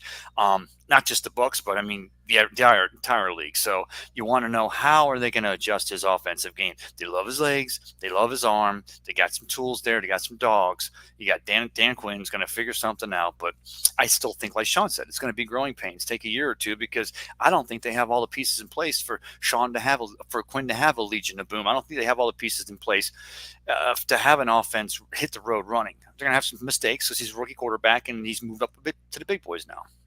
It's a good point. I want to read this comment. Scott Broadway says, Ray is your color commentator for the Sports Web. I just laughed so hard I almost fell out of my wheelchair. So don't do that, but that's what Ray does. He brings entertainment. Tim Weatherspoon says, Ray, did that joint have Dynanis's? That was a Dynanis's joint, I'll tell you that right now. Dynanicism. Lissy Crawford, thanks a lot for tuning in. Appreciate you. She is in New Orleans right now, but she decided on her vacation that she wanted to watch the evolution of sports talk television. So you can't hate that. And let me go out to Giant Goofballs. And once you do, we got Ralph Williams in the back here, so we'll get to Turnbuckle Talk in just a moment. But give me some other thoughts here. This offensive line, Ben Breederson is now your starting left guard. Of course, Graham Barton is going to be your center. I mean, for me, I'm excited about where this offensive line is. I'm looking forward to seeing this offensive line not only on Friday night, but throughout the season. What do you think? Yeah, the offensive line is what I'm looking for. We know about the defensive line. We know about the pressure. We know about Logan Hall and Joe Tryon-Shoyinka and Ramirez, and we know that Vita Vea is 173 now, and he's just going to play. He's going to play a short slot receiver. But we've got the dogs. We've got the dogs in place. The secondary looks good. The only thing disappointing about the Jacksonville game the other night is, even though they were second and third teamers, there were still some dogs out there. They were, Jacksonville was playing the Bucs defense the way you do to beat them. Show them stuff up quick, make them want to come up aggressive, and then just have your way with receivers around the field because you got past that initial rush. So, I mean, we've known that ever since Todd Bowles has been here, and go back to Mitch Trubisky and the wheel routes. So, that's not a big deal. But again, it was second, third, fourth stringers. We're going to have our dogs in there, and we're going to have the pressure up front. And I always say a good front end makes up for a bad back end. So I'm just looking forward to getting this thing going in a couple of weeks. But here this week, we got to have a show. I think we'll have to do our MVP of the season, MVP player from from the different groups, maybe an MVP pick for the, we could put 4, 5, 6 questions together, and we'll put it out here we'll put them up here on a poll, and we'll ask questions, and then we will come up with some type of recognition or award. Maybe it's like the oak jug, or maybe a wooden jug that somebody in the sports web will win this jug to have. That's the suck right there. That's what I'm talking about. You'll have the jug. You have the family over for Thanksgiving. Everyone's around a table grabbing their hands. You got potatoes. You got the meat. You got the turkey. But you got that jug sitting right there because that's the jug you won on the Sports Web prediction show for 2024. And you know what? If you're lucky, maybe you got like olives or something in it. So that's what I'm looking forward to most. Yeah, I don't know what you just said about jugs and all this other stuff. I love jugs. I love jugs. A good front end makes up for a back end. I don't know where we go at this point. I'm at a point. What are you putting on a poll now? Oh, right. Yeah, pole dance. Ray now talking.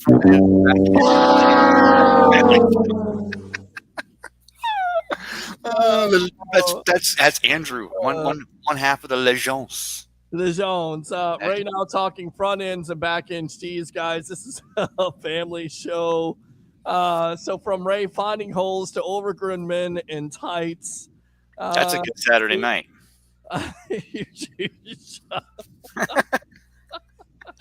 This guy sucks.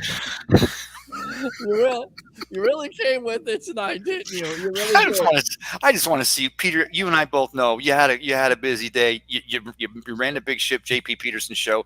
You locked that thing down. That was awesome. That was awesome from here all the way over to Ireland. And then you worked the rest of the day. You're probably out Uber driving. You probably stopped and robbed the bank. I wanted to make you laugh a little tonight. That was my goal, and I see I succeeded. Well, there you go. You absolutely did. Yeah, somebody says Peter take control here. Let me go out to number block 1. Ray, how was Asheville? So Good. number block 1. Who's number block 1? Who is that? He knows you. Show me the number 1 blocking. Yeah. No. Okay. All right. Well, they know you are in North Carolina, so they must follow this show. So we They're the ones that robbed my house. Will you shut up and be quiet? Don't give them any ideas. Shut up! Lissy Crawford says yes from NOLA. So what I need you to do is do that. Do some voodoo on the Saints there for the Tampa Bay Buccaneers. How about that? Yeah. Let me go out to Scott. It'll be a coffee jug. Peter, take control. I love you, Ray. I'm trying to take control. Definitely need to tune in more. Laugh out loud, says Courtney Reno. Appreciate that. Oh, yeah. It's okay. Hold on a sec. It's me, Kirby. Kirby. My daughter changed my YT name. I get that. It's Kirby Master Peter. I usually watch on Facebook. Oh, Ed Kirby. Thanks a lot. Appreciate Ed. it. There we go. Milk jug, not a coffee jug, says 2 giant goop balls. Once again, Andrew, really digging at the bottom of the barrel tonight. I appreciate that, man. Ray, final thoughts before I get you the hell out of here because you're such an Guys are going to turnbuckle talk. We're going to turnbuckle talk. I don't know how we're going to do it, but we're going to do it somehow because I feel like Andrew's going to make some snide comment or you're going to say some word that we don't understand. We're going to be there. We're going to be there. I bet you are. So final thoughts here on the Sports Web here on a Happy Hump Day edition. Happy Hump Day. What a great show. I loved you started off with our guy, Leo Haggerty, our mensch, our all access to the Bulls all season, before, during, after game. We're going to have the interviews. Pete's going to clip them down. We're going to set up there on the field just the same way the same place you'll be on the field there Friday night after the Bucs Dolphins game. I'm going to be outside the stadium grabbing fans and really that's something grabbing fans, just having a good time. Wow, hey, we won. But keep it covered here all season. You met Ryan, you got Leo, we got you covered. I love that Ryan had that to say about the Saints being like the Aints and they're not expecting much. I kind of thought that they didn't like Carr at quarterback, but I guess now we're finding out the truth is they just don't like Carr. So that's good. One less thing to worry about. And now I'll worry about the Falcons. But I think that, I know I got to stop adjusting. I got to go. Well, listen, I got to read some of these comments here. So let's go ahead and do that because you guys are something else. Let's see. 2 giant goop balls. That's my role. Someone has to. What is that? That's my role. Someone has to do it. Okay. Thank you, Andrew. Appreciate it. I won't. I only do real sports here, even though I was on Raw once. Very cool. You have to tell us all about that. Let's go out to Christopher Cole. I like jugs too, Ray. Okay. Well, that's great. I'm glad we're jugs. Oh, yeah. Front ends and back ends, all you guys out there in the gutter. Thanks a lot tonight. And I'm more of a Days of Our Lives guy than WWE when it comes to soap operas. Sands through the hourglass. These are the days of our lives. And on that note, Tampa Bay Ray, we'll see you on Friday night. Wait, I'm going to finish with that. Because it was 1980 something, and the question was, it was a call-in radio question, and they said we're going to give tickets away. It was to the Huey Lewis and the News at the Sundome, now the Yingling Center, right there at the USF school. And I'm in 17. All the kids I'm hanging out were 17, and we're all hanging around. And I fast dial. In fact, no, it was a rotary. No, it wasn't that long ago. And I get through, and she comes right off with. And like the sands through the hourglass of time. And I just finished it right with, these are the days of our lives. And she goes, you're going to be sitting front row at Huey Lewis and the News. Huey Lewis and the News was big back then, guys. Had the nice jean jacket. That's all. All right, back in time. Thanks a lot for the story there. Back in the time machine, as always. Back to the future, if you will. I know that reference. Yes, you are the historian here. Tampa Bay, Ray Kennedy, best of the Bay. Thanks a lot for your time here on the Sports Web, my friend. All right. Thanks for having me, buddy. All right. Good stuff there. Absolutely. There's definitely some humor here. We have that. We'll read the rest of some of these comments and then we'll get out to Turnbuckle Talk. Sarah says, can't wait for Friday. I can't wait either. Oh, yeah. Let's see. Scott says, I love being the underdog team. Go Bucs. Absolutely go Bucs. How about them Bucks, baby? Eric says, why didn't Baker Mayfield not play every snap this last season? Should be playing every snap just to get us ready for the regular season. Because, again, you don't want to have that risk of injury, Eric. I understand where you're coming from, but he's going to definitely get some snaps on Friday night. 12-5, that's going to be our season record this year. Thank you, Eric, for that. Oh, yeah. And Courtney Reno says, have a great night, everyone. Thank you. As Ray is yawning in the background. So with that being said, let's go out to the bodyguard of the Berg, Mr. Ralph Williams, right here, talking Turnbuckle Talk, WWE, AEW action, my friend. Oh, by the way, I wanted to say it's hip to be square. It's hip to be square. Okay. Yeah. Okay. Yeah. You know, Huey Lewis in the news, it's hip to be square. Yeah. Very good. Very good. I don't know what we're getting. I'm getting like some feedback on your end there with your mic. Let me go ahead. Well, the feedback is from the echo from my hotel room. I'm up here in Erie. No, it just sounds like it's like a loose wire or something. So maybe go ahead and adjust it a little bit. We'll bring it back in here because that's let me see what we can do here about that. Just come back in and we'll talk Turnbuckle Talk. And before then, we'll talk to you about your Tampa Bay Buccaneers and what's going to happen. What are you looking forward to on Friday night here against the Miami Dolphins? 727-255-0391. It's 727-255-0391. I think he's got I don't know what is Ray doing here. I mean, look at this shot. What in the world? I don't even know where to go at this point. Ray is on one tonight. He really is. Let's see. I'm looking forward to preseason being over.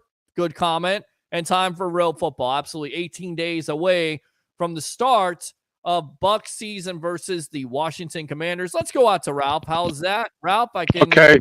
Is it better or no? No, it's not. I don't know what it is, man. It sounds like a loose. Well, hold on a second here. Yeah. All right. So we are about to talk about Turnbuckle Talk here. Of course, the big story, Roman Reigns was taken care of on SmackDown, absolutely decimated by the new bloodline there with Solo and, of course, Jacob Fatu. Of course, powerbomb to the table. And not only that, Roman Reigns also lost his uncle, Alpha Anoy, of course, Alpha and Sika. He had this to say about losing his uncle. While his family is suffering due to the loss, they are comforted by the fact that Alpha and Reigns' father, Sika, are reunited together in heaven. With that being said, though, that whole bloodline thing, that is kind of set up something at this point. Now, what that is, most likely, it's going to be the Usos going to join the old bloodline there. And most likely, it is going to be, I'm trying to think of, and let me go out to Ralph here. I think we got Ralph going. Ralph. Okay, can you hear me now? Yeah, I can hear you. It's not as bad, but we'll work with it at this point. Okay. I think it's the echo in my hotel room here or whatever. There's some kind of, I got a fridge in the suite here, so I think the fridge is making a little bit of noise. So no, it sounds like a loose wire, but that's okay. Maybe turn down your sound just a little bit. I don't know. Let me try that here. All right, so we'll try to get that taken care of at this point. But the big story is it going to be Sami Zayn? Is it going to be Sami Zayn and in that bloodline with, of course, the Usos? That's the big story. Who's going to join up? How is this all going to work out? But they've definitely set this storyline up to a certain degree to where Roman Reigns will not be on SmackDown on September 13th. Tell you what, let's go out to the phone lines while Ralph gets his sound together here. Welcome to Turnbuckle Talk here on the Sports Web. Hey, Peter, Jeremy calling again, talking Turnbuckle Talk. Yeah, man, what's up? I will say this, man. I think the way they're doing Jey Uso, put him in the Intercontinental Championship tournament, whatever. We all know Braun Breaker's not dropping the strap. No. I don't know what they're doing with Jey. Hopefully they'll have a better storyline for him down the road, because if he's really main event, he should be carrying at least one of the straps, Intercontinental, US, whatever. I mean, I don't know. I just feel like the way they're doing Jey, I just feel like Triple H is kind of like going sideways with him, in my opinion. Well, and I think eventually it's going to be the Usos. Let me go out to Ralph here. Let me see if I got him. Okay, that's a lot better there, Ralph. Thanks a lot for the fix there. Sometimes that happens. It's happened with us before. But going back out to it here, Roman Reigns gets power bombed to the table on SmackDown. Now he's been wiped off the premiere of SmackDown on USA, I believe, on September 13th. So what do you make of this whole storyline? Once again, looking like it's going to be Roman Reigns, the Usos, possibly Sami Zayn or somebody else wrestling the new bloodline there with Solo and, of course, Jacob Fatu. The big question you have to answer to yourself is, how does Paul Heyman become involved in this? Because don't forget, he's still sitting out there. He was hurt as well. So there's going to be some question marks here with this. And I think the Civil War will happen at Survivor Series. Where does The Rock stand? I hear Rikishi possibly could be involved. So, but right now they have a little bit of a setback. Alpha passed away. So, I mean, it's a little setback to the family, and it's sad because Sika just passed a few weeks back, and now Alpha passed. So it's becoming, where they're having setbacks here with this family and the tree right now. And but I think it's going to be, like you said, the Usos, Sami Zayn, and maybe one of the other cousins. I hear there's a couple more out there wrestling. So we'll see where this goes. Can Tongaloa come back with that patch on his eye? He's still out. He's not medically cleared to wrestle. So we'll see where that goes as well. So, I'm interested to see what the Civil War is going to be like, Peter. And I do agree. It's probably going to be the Usos and Roman Reigns, Sami Zayn, and maybe one of the other cousins, and Rikishi maybe as a manager or on the side of them or something like that. And The Rock maybe on the other side. We're going to find out. Yeah, you're definitely going to find out here. I mean, Jeremy, what do you think of that? How do you think this is going to work out with, of course, the new bloodline versus the old bloodline, most likely a Civil War Marvel style? I mean, I think it's brilliant. I think what they're going to do is create board games, obviously, Survivor Series, Bloodline, Original, Bloodline 2.0. I think Paul Heyman will reside with Roman. I can see Rikishi coming back to reside with Solo to help build up Solo, because to me, I can't get behind him. He's just not entertaining to me. We talked about this a couple weeks ago, that Jacob Fatu is the real one, in my opinion. But at the end of the day, I can see Rikishi going to help Solo build him up, as far as that goes, manager-wise. But I think at the end of the day, I think Ralph nailed it with The Rock coming back. I think this is going to be a bigger build-up where Solo can't lead. So he goes to The Rock, the final boss, to lead that bloodline to create Roman versus The Rock. And one more thing, shout out to Roman Reigns, battling leukemia, because you can tell that he is fighting it, and he is wrestling out there, getting sent through tables. So shout out to him for his battle with leukemia. God bless Roman Reigns. And not only that, you mentioned, and knowing that his uncle passed away along with his father the last couple months, and still going out there and being a professional, much in the same way of a lot of wrestlers in the past, namely a Triple H, who goes out there, finishes matches when he gets hurt, because it's all about the business and it's all about, selling the product and doing your job. Absolutely, Roman Reigns, he definitely deserves to be acknowledged. Acknowledge me. All right, Jeremy, what else here on Turnbuckle Talk?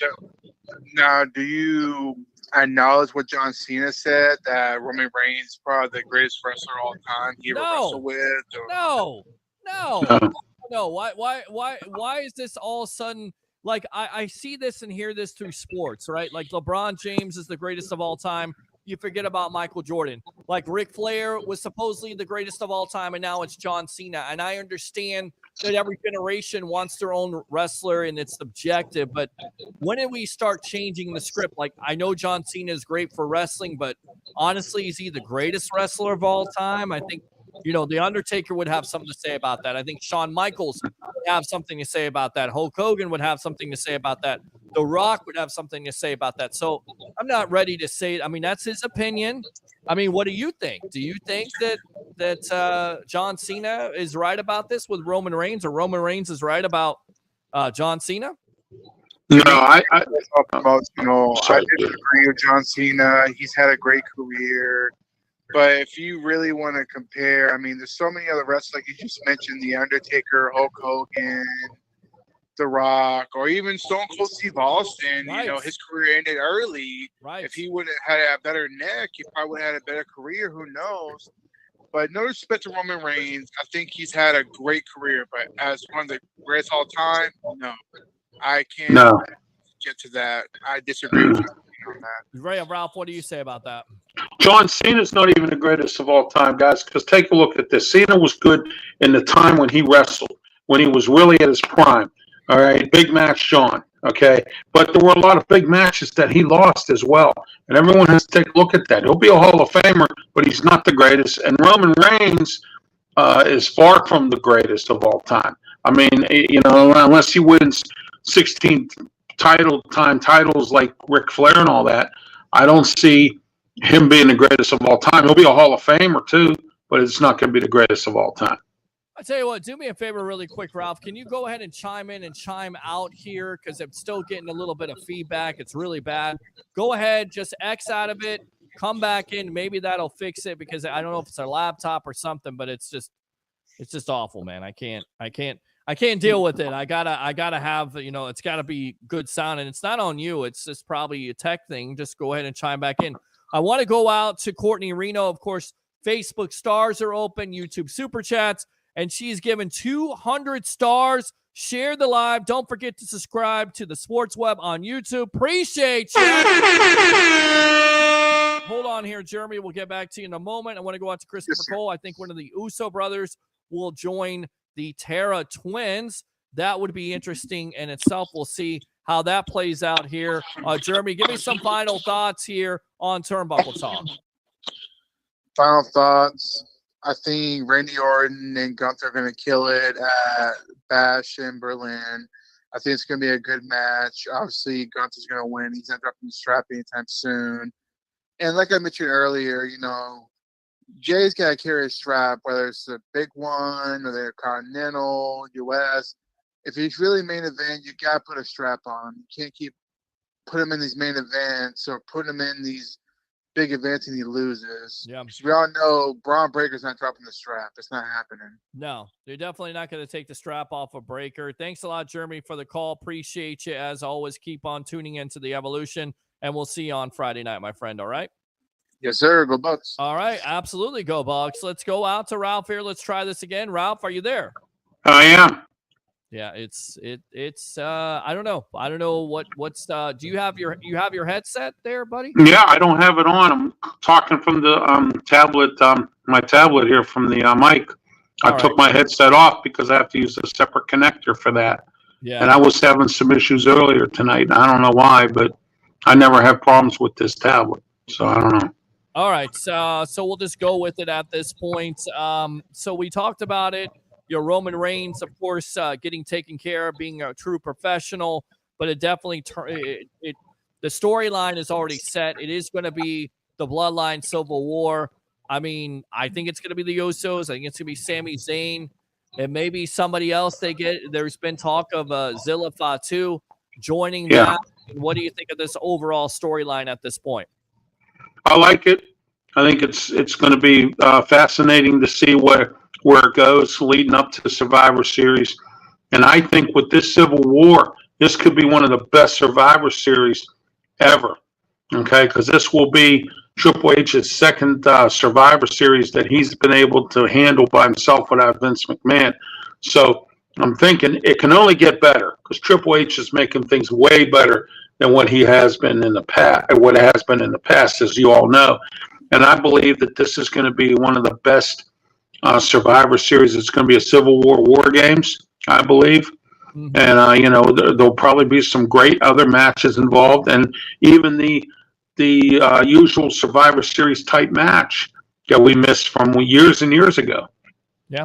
Okay. All right. Good stuff there, Ralph. I tend to agree with you. I think it's definitely going to be up there when it comes to, you know, buys, pay-per-view buys. I think a lot of people are intrigued by it, and still you have the unknown of when is the final boss going to come back? Is he going to come back during the match? Is he going to come back before the match, after the match, during the match? Is he going to interfere?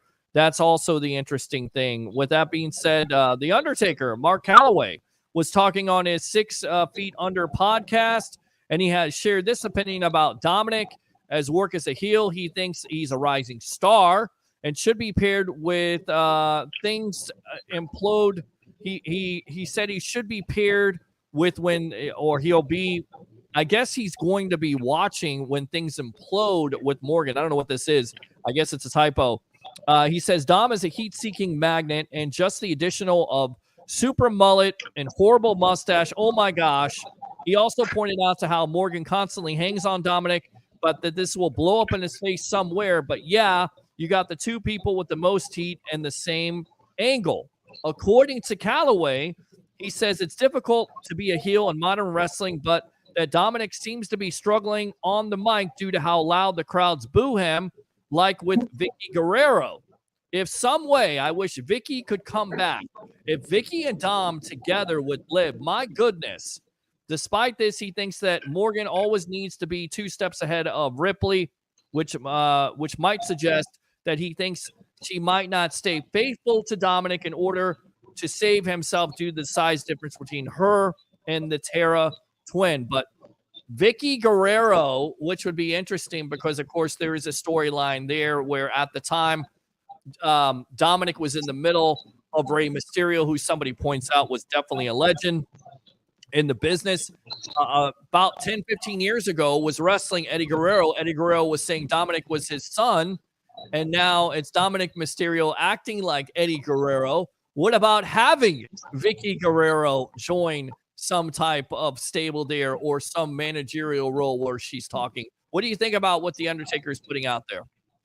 Well, Mark Calloway's putting it out there. I think that could happen. I want to let you know, Peter. I had the personal. I met Rey Mysterio personally, and I met Dom when he was little. Back in the early 2000s, I worked as a bellman at the Airport Marriott in Pittsburgh, and I got to take their luggage up to the room with them, and I was in the elevator with Dom and Ray, and I got to meet them personally, and it was a great experience.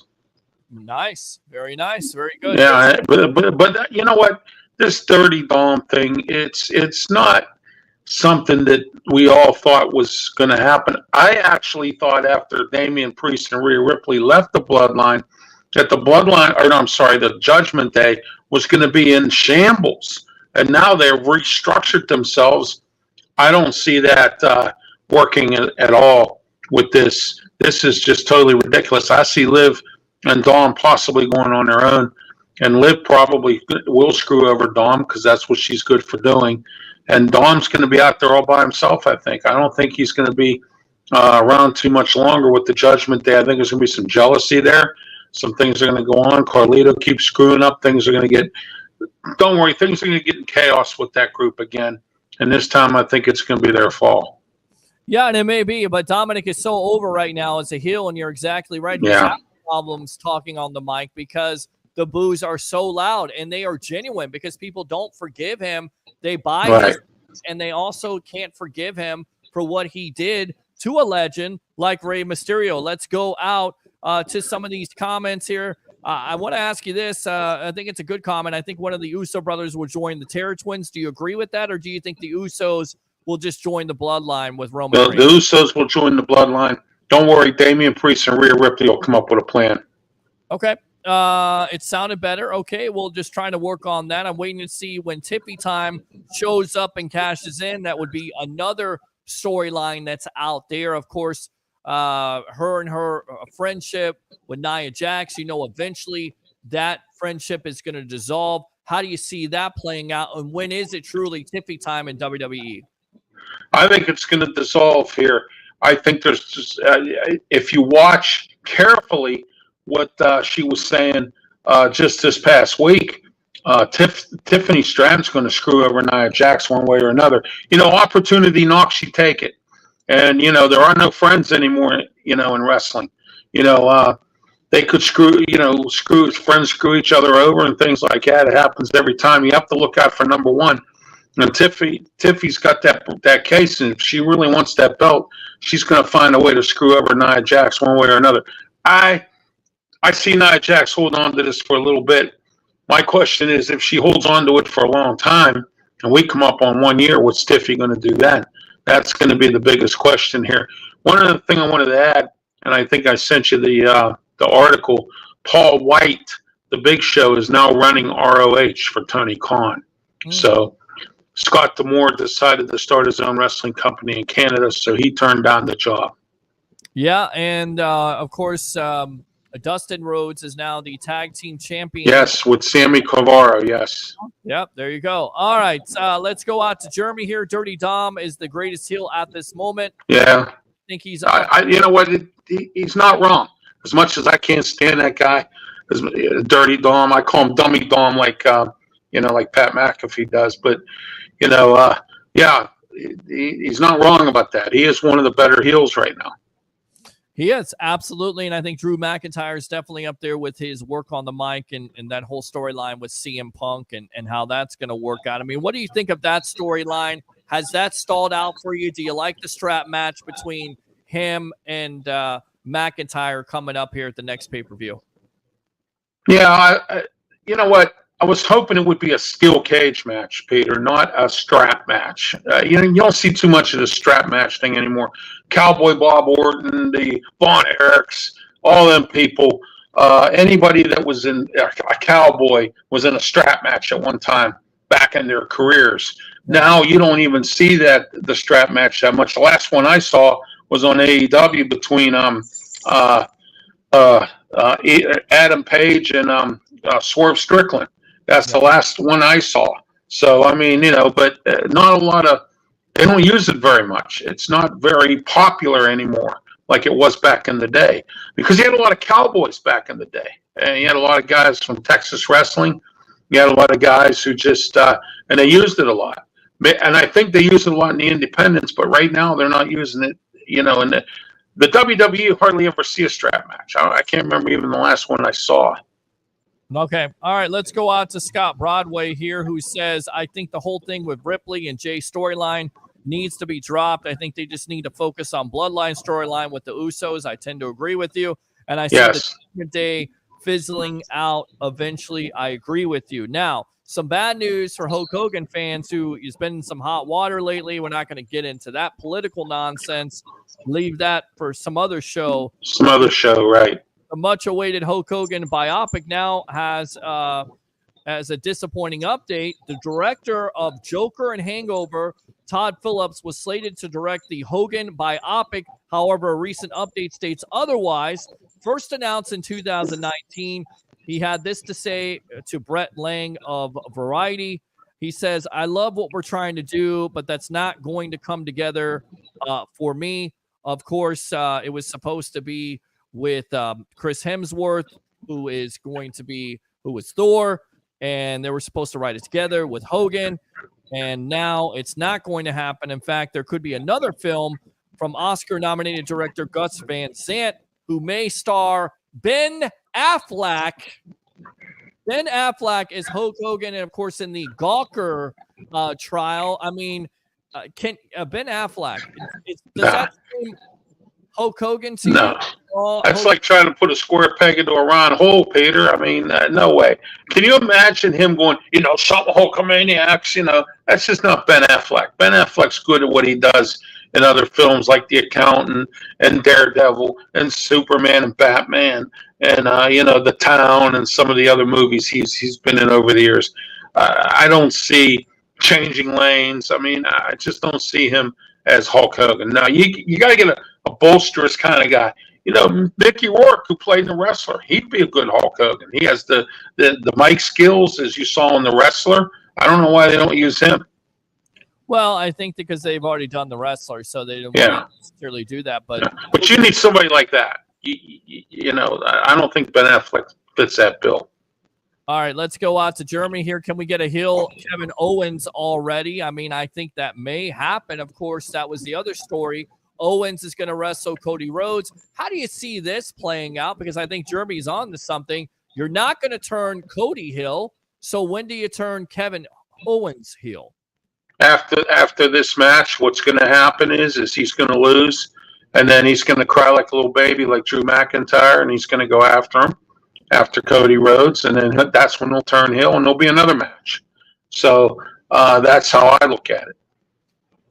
All right, this just came down about an hour and a half ago. United States Championship victory, of course, LA Knight over Logan Paul.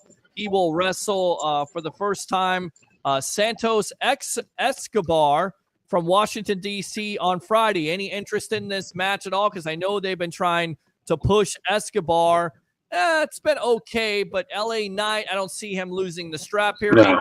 This match at all. I don't see him losing anytime soon because now they finally got him a belt, and his charismatic attitude, the way his mic skills, the way he and let me talk to you, and you big dummy, when he was Eli Drake. So I mean, all that. I don't think right now that WWE is he's not gonna lose the belt for a while. I see him holding it for a little bit. Here's another match, and I know the Hill Mark, Frankie from Wisconsin, is going to love this. I could just hear him playing the theme song as we speak. TNA's Joe Henry will challenge for NXT's greatest prize when he takes on Ethan Page for the NXT Championship. Henry won a triple threat match against Wesley and Pete Dunne on August 20th episode of NXT to earn the right to challenge Page. I know you just put the belt on Page, but could you take it off of him and put it on Henry, because Henry is so over right now and so popular? And the reason why I say this is because Frankie is making these reels and he's getting thousands and thousands and 10,000 views for each. Wow. I wish I had that. Yeah, I'm telling you, he's doing a lot of work, and it's because of Joe Henry and his popularity. Do you think that there's some thought by Shawn Michaels and NXT that you take the belt off of Ethan Page and put it on Joe Henry at this point? That could happen, or them two could get into a rivalry, and it could carry on for a little bit. We've seen Shawn Michaels and NXT, and there's some rivalries that have carried on, So I look at it that way because I just can't see Henry at this point unless he really signs a WWE contract. I really can't see him taking the belt and running back to TNA with it. I just don't see that happening right now. Ethan Page is hot right now. He's finally getting his just due that he didn't get in AEW. If I were him, I would hold on to it as much as possible because I heard Ricky Starks is about to sign a contract to come over to NXT. And I found out today that the Hardys, when their contract runs out of TNA, they're coming back to the WWE and they're finishing up their careers with the WWE. Well, and just to steal my thunder here, according to Fightful Select, there's a significant interest in bringing in Ricky Starks into WWE's development brand when his AEW contract eventually expires, a date that has been the subject of much discussion over the past few months. Some believe that AEW deal was up in March, a rumor that AEW president Tony Khan personally denied by saying that Starks is under contract for a while. However, more rumors begin to swirl on social media where it's reported that Starks' deal with AEW expired in July, something that is yet to be confirmed or denied. What do you make of this? I know Starks has lots of potential, and I feel like he would be better off in NXT. And the reason why he has been off television is because of this factor that Tony Khan doesn't want to push him, doesn't want to make him into a bigger star for AEW. So basically he leaves for NXT. So what do you make of the Stark situation? There's a lot of guys in AEW, Peter, that have a lot of talent. Look, they didn't do John Moxley right, okay? I hear he's talking to the WWE about a comeback, okay? And to help Seth Rollins. I don't know if that's going to happen, but there's a lot of rumors out there. Okay, they didn't put Ricky Starks in any kind of really good position creatively. AEW has a bad habit of not doing that. Keith Lee's another one. There's a bunch of guys who have been with AEW for a while that just haven't been booked properly. And they haven't been in creative properly. And I missed Dynamite tonight because I went to the arcade up here in Erie to go play some video games tonight. I was in a video game kind of a mood, and I missed Dynamite tonight. So. Well, that has kind of been a lot of AEW fans because it's putting a lot of AEW fans asleep. It hasn't been necessarily the most Yes. entertaining television, but they do have a big-time pay-per-view coming up. With that being said, rumors continue to swirl when it comes to Warner Brothers Discovery in a new deal. According to Sapp here, Sean Sapp, he says there are any and all combinations or possibilities regarding AEW's programming lineup have been explored.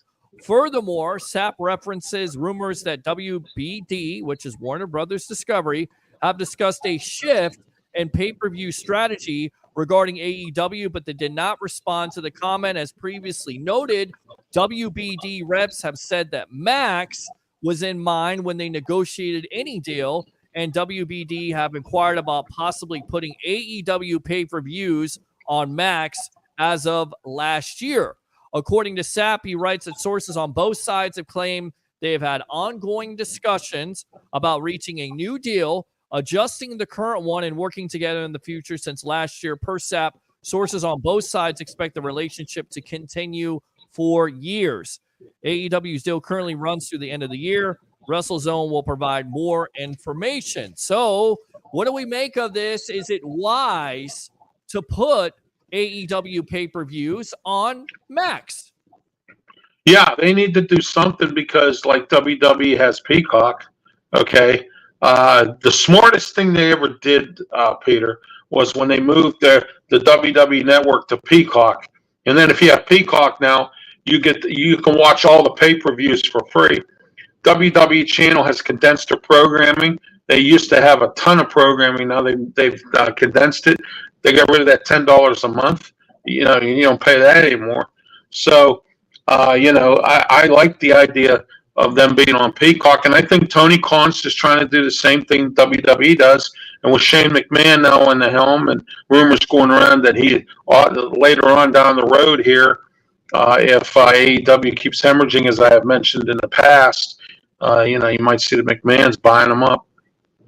Well, we'll see. Sean Ross Sapp of Fightful also reports that this deal is not only extensive, but the meeting between David Zaslav and Tony Khan was very productive, and right now they're trying to work around red tape. However, the source said that another offer for a long-term deal was recently made, and they were very confident in it. So at least double AEW's current deal has been made by Warner Brothers Discovery. He also cites, and this will be Sapp, WBD source, who called the offer once again extensive and said that it was in AEW's hands, and AEW is reviewing the offer, and both sides seem to be optimistic about reaching a deal. Again, at least double the current offer. So say whatever you want to, but we know how important that TV deal is from AEW. Oh, absolutely. Absolutely. It goes back to WCW in their day. Yes. They were trying to, and Eric Bischoff was trying to, buy that company, and you didn't have a TV deal, you were dead in the water. And that's why WWE ended up buying it. That's why people like MLW, NWA, even TNA, on the other hand, they need to start getting some kind of major TV deal going too, because if they don't, eventually down the road, it's not going to work for them. And, it's working for TNA right now, but I think down the road, you're going to see them back on TV. NWA needs to get their act together. And what NWA has to understand is when WWE and Fox had their arrangement, somebody from the network calls the shots. Mm-hmm. It's not all just WWE. That was something that, oh gosh, I can't remember his name, that owns NWA right now off the top of my head. Billy Corgan didn't listen, didn't pay attention. The network is giving you an opportunity, and you screw it up. You need that contract like that, because not everybody wants to watch it on YouTube, and also too, that helps the network's programming. I mean, that brings audience to their programming that you don't have anybody else. Let me give you an example. Taylor Swift and the Kansas City Chiefs.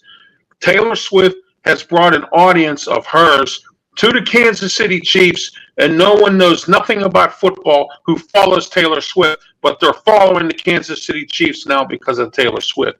Same thing with wrestling. It's a good point. It's definitely a good point. But what you have to look at also is when you do that kind of stuff, It's just a fair weather fan. It's just a fringe Yes. fan. How long can that Right. last? Because it always goes back to the die-hard fans and the guys that are Right. watching. Well, let's say, for instance, I start watching the network and Judge Judy's on there, and I didn't know Judge Judy was on there, but I'm watching the network because of wrestling, and they're advertising about Judge Judy being on there. Oh, I like Judge Judy. I can't find it nowhere else. Here it is. Now you have another person watching your network. That's the point I'm trying to make here. Makes sense. All right. Also, according to Sean Ross Sapp, who's been very busy for Fightful Select, he says there's a name that's going to show up at AEW All In this weekend at Wembley Stadium, and that will be Sting. The man named Sting, the icon, has told numerous people close to him that he's headed to London for the AEW All In this weekend. Of course, there are rumors that would say that he could get involved with the coffin match between Darby Allin and Jack Perry for the TNT Championship. No word if he's going to be on camera or behind the scenes. What do you think? Does he come out there and help Darby Allin win that championship at this point, or is this just another erroneous rumor that he's just going to be backstage, that Sting is officially retired? Well, you know what? He's retired from wrestling. That doesn't mean he's not retired as a manager. He could come out there, help Darby Allin, which I see could happen. It would be nice to see that because I can't stand that idiot Jack Perry. Okay. I think that, he's going to do that. And AEW needs something to bring people to their pay-per-view. And if they're going to tell everybody that Sting is going to be a part of it, and people like yourself and myself who like Sting, we'll really watch it for that purpose. Yeah, I think there's a lot of interest in it. I'm going to definitely try it in this weekend and watch it. Allen being in that match is also a betting underdog heading into this coffin match with Perry at All In on August 25th, with reigning champion Jack Perry favored with minus 600 odds. As of the writing, Dave Meltzer believes that if Allen isn't winning the AEW TNT Championship at Wembley Stadium, he could very well win the AEW World Championship at Arthur Ashe Stadium. This is reportedly an idea that has been seriously discussed, especially because of Bryan Danielson, who is the current favorite to leave London as the AEW World Champion, but is in need of a possible neck surgery. With Danielson set to retire soon anyway, and with October 12th Wrestle Dream pay-per-view in Tacoma frequently speculated as his last full-time date, no one is sure how long he would be champion if he won at Wembley. Meltzer also goes on to say 1 month between Wembley and Arthur Ashe feels too short for Danielson's title reign, but he also said that it's been talk of Allen winning the title at the Grand Slam regardless of who emerges on top of All In. This makes sense because Darby Allin's been putting on some great shows, even though he's injured, even though he has a broken foot and has gone through this. He's been there. Tony Khan, he went to Tony Khan and said, I want to be there. He's been the good soldier at this point.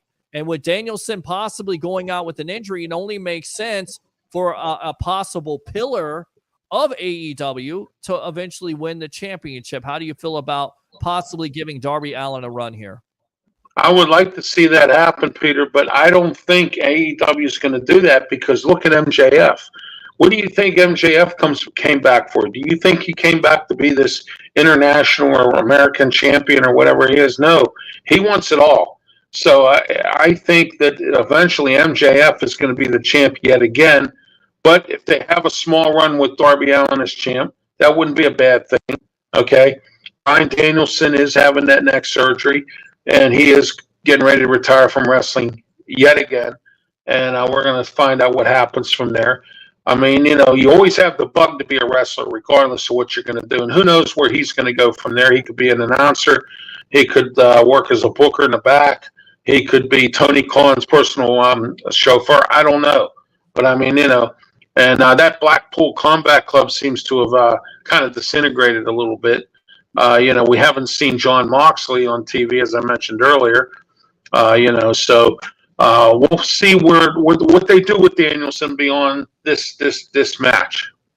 You're exactly right. And like most stables in AEW, it seems like they just eviscerate. They just disappear. Yeah. Yeah. It's really sad. John Moxley's a great wrestler. He's, like you say, he's been a soldier as well. He came to AEW when they first started. I watched his first match against Chris Jericho. So I mean, it was I think no, he didn't fight Chris. I forget who he fought, but and the Rhodes brothers, I watched. Their very first pay-per-view, Double or Nothing, before they even came on TV with Dynamite, Collision, Rampage, and whatever other shows they're going to have. So I believe that they need to have Sting at this All In. They need to perhaps down the road put Darby Allin as a champ, and MJF eventually will be champ again.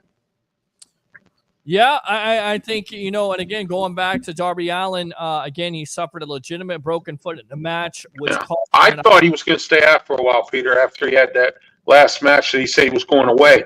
When I seen him come back as fast as he did, Peter, I said, oh, wow, geez, it's a little soon, Well, it cost him an opportunity to climb Mount Everest in April. He returned just in time to take part in the two of the company's most grueling matches on the calendar, and Anarchy in the Arena on May 26th and Blood and Guts on July 24th. So once again, he's a guy that has been there no matter if you have an injury or not. So it would make sense to give him some type of title run, especially. They have to. They literally have to do something. He's been, like you said, a soldier. He's been there when he was hurt. I've seen him with his shoulder injuries. I've seen him, in some matches. I've seen him get his butt handed to him. So, I mean, he's been there. He's been even hurt. He's fought. He's just been that kind of a soldier, as you mentioned. But you know what, Peter, as they always say, sometimes the injuries can catch up to you. Yep, you're exactly right. They can catch up with you, but it has not caught up with Darby Allin. And no. Fortunately, he's young. That's the fortunate part about this. Because if he was in his 40s or in his 50s, you've seen wrestlers, it takes forever for anyone to recover. You've seen athletes do the same thing in football and baseball. It takes forever to recover because it's a whole different ballgame the older you get. Yeah, and I think it would make sense that with Sting being in the house at this point that you right. Darby, it would be kind of a cool moment. All right, Rob, we're going to wrap it up there. Thanks a lot. Well, Peter, you make some very interesting points. And, I had to do that, man. I know. I'm having fun up here in Erie, man. I'm having a great time. Well, have a good time, my friend. Thanks a lot for coming on. I'll see you next week, though, and I'll still be here. So. All right. Sounds good. There you go. Good stuff there. Ralph Williams, bodyguard of the Berg, out on vacation. Appreciate his time. Appreciate all the guests tonight. Leo Haggerty, the legend himself, former Coach Scout and now media member of Night Sports Productions, Amped Up Sports. Ryan Neal, his friend, Mitch Gross, umpire, Little League. Great stuff there. Definitely go and tune in for that. And as always, Ralph Williams, bodyguard of the Berg, on vacation, doing his thing, talking WWE, AEW action.